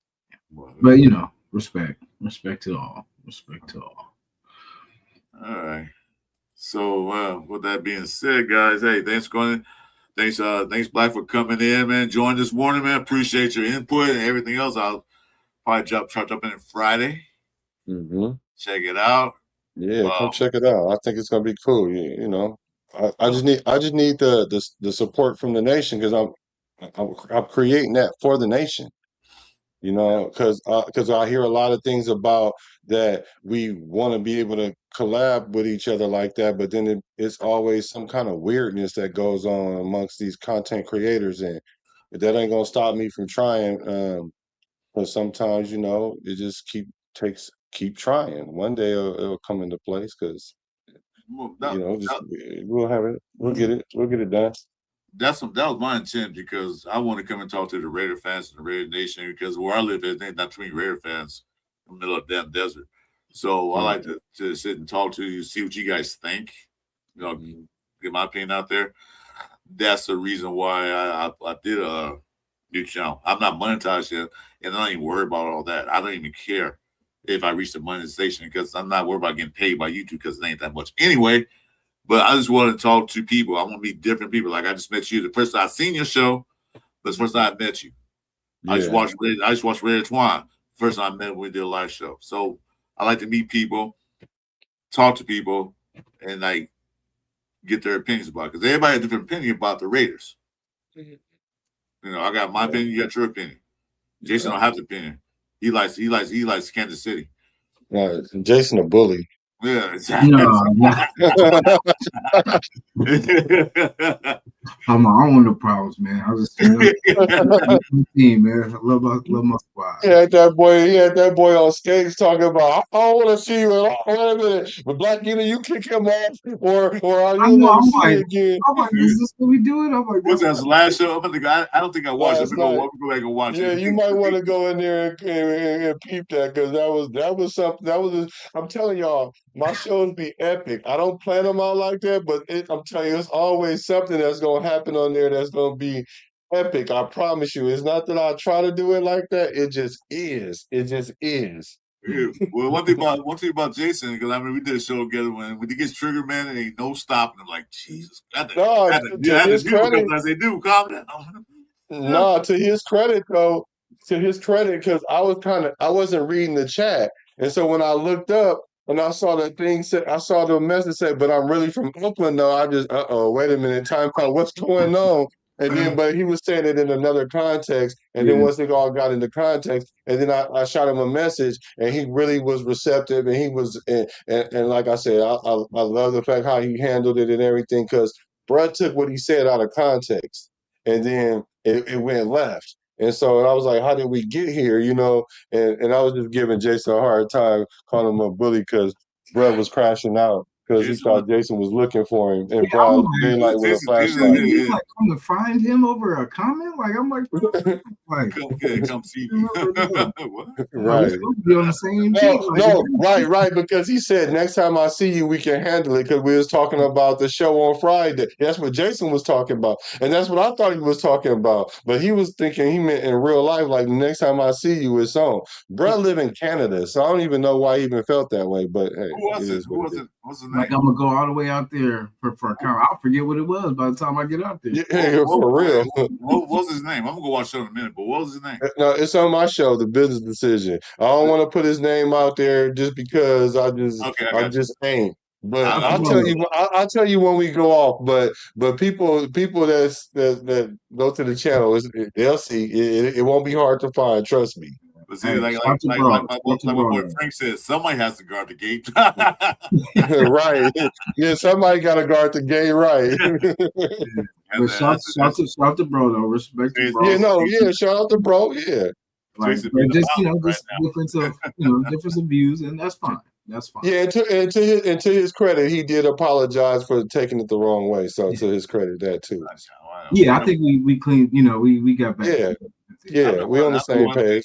Wish him the best. You don't want to trigger Jason. I'll tell you one thing.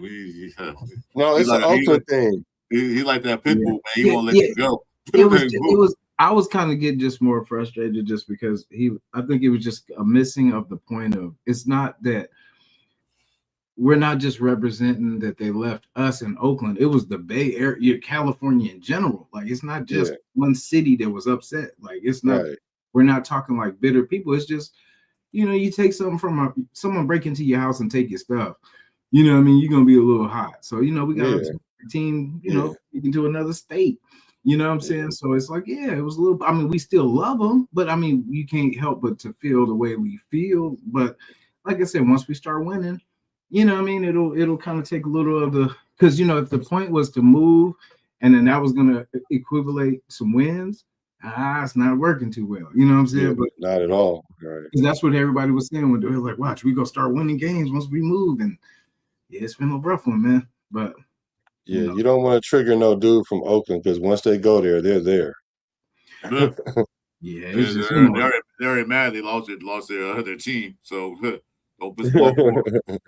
Yeah. Shout out to the roots though. Shout out to the roots, man. Well, I'm fine because the Vegas is only 3 hours for me, so I'm good. Yeah. Straight up. So bro said, you said everyone should be happy now. It's financially, a blessing that they're, but financially, yes, we're blessed. But football wise, we got work to do. Mm-hmm. We got a lot of work to do. I think it's coming. It's coming forward. It's coming in forward. But you got to be, like I said, patient and let the process work, and then we're good. But anyway, guys, salute. Thanks, guys, for coming in. Like I say, today it's a free subscription day, so make sure you subscribe. So we'll talk to you later. Yes, sir. You guys have a good one. And we Appreciate are you. going to say this before we leave. I'm going to write that out.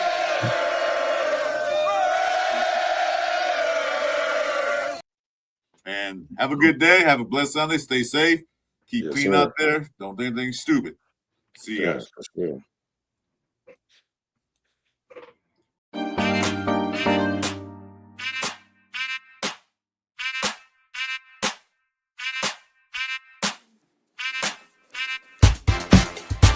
It's the Sunday morning pillaging show.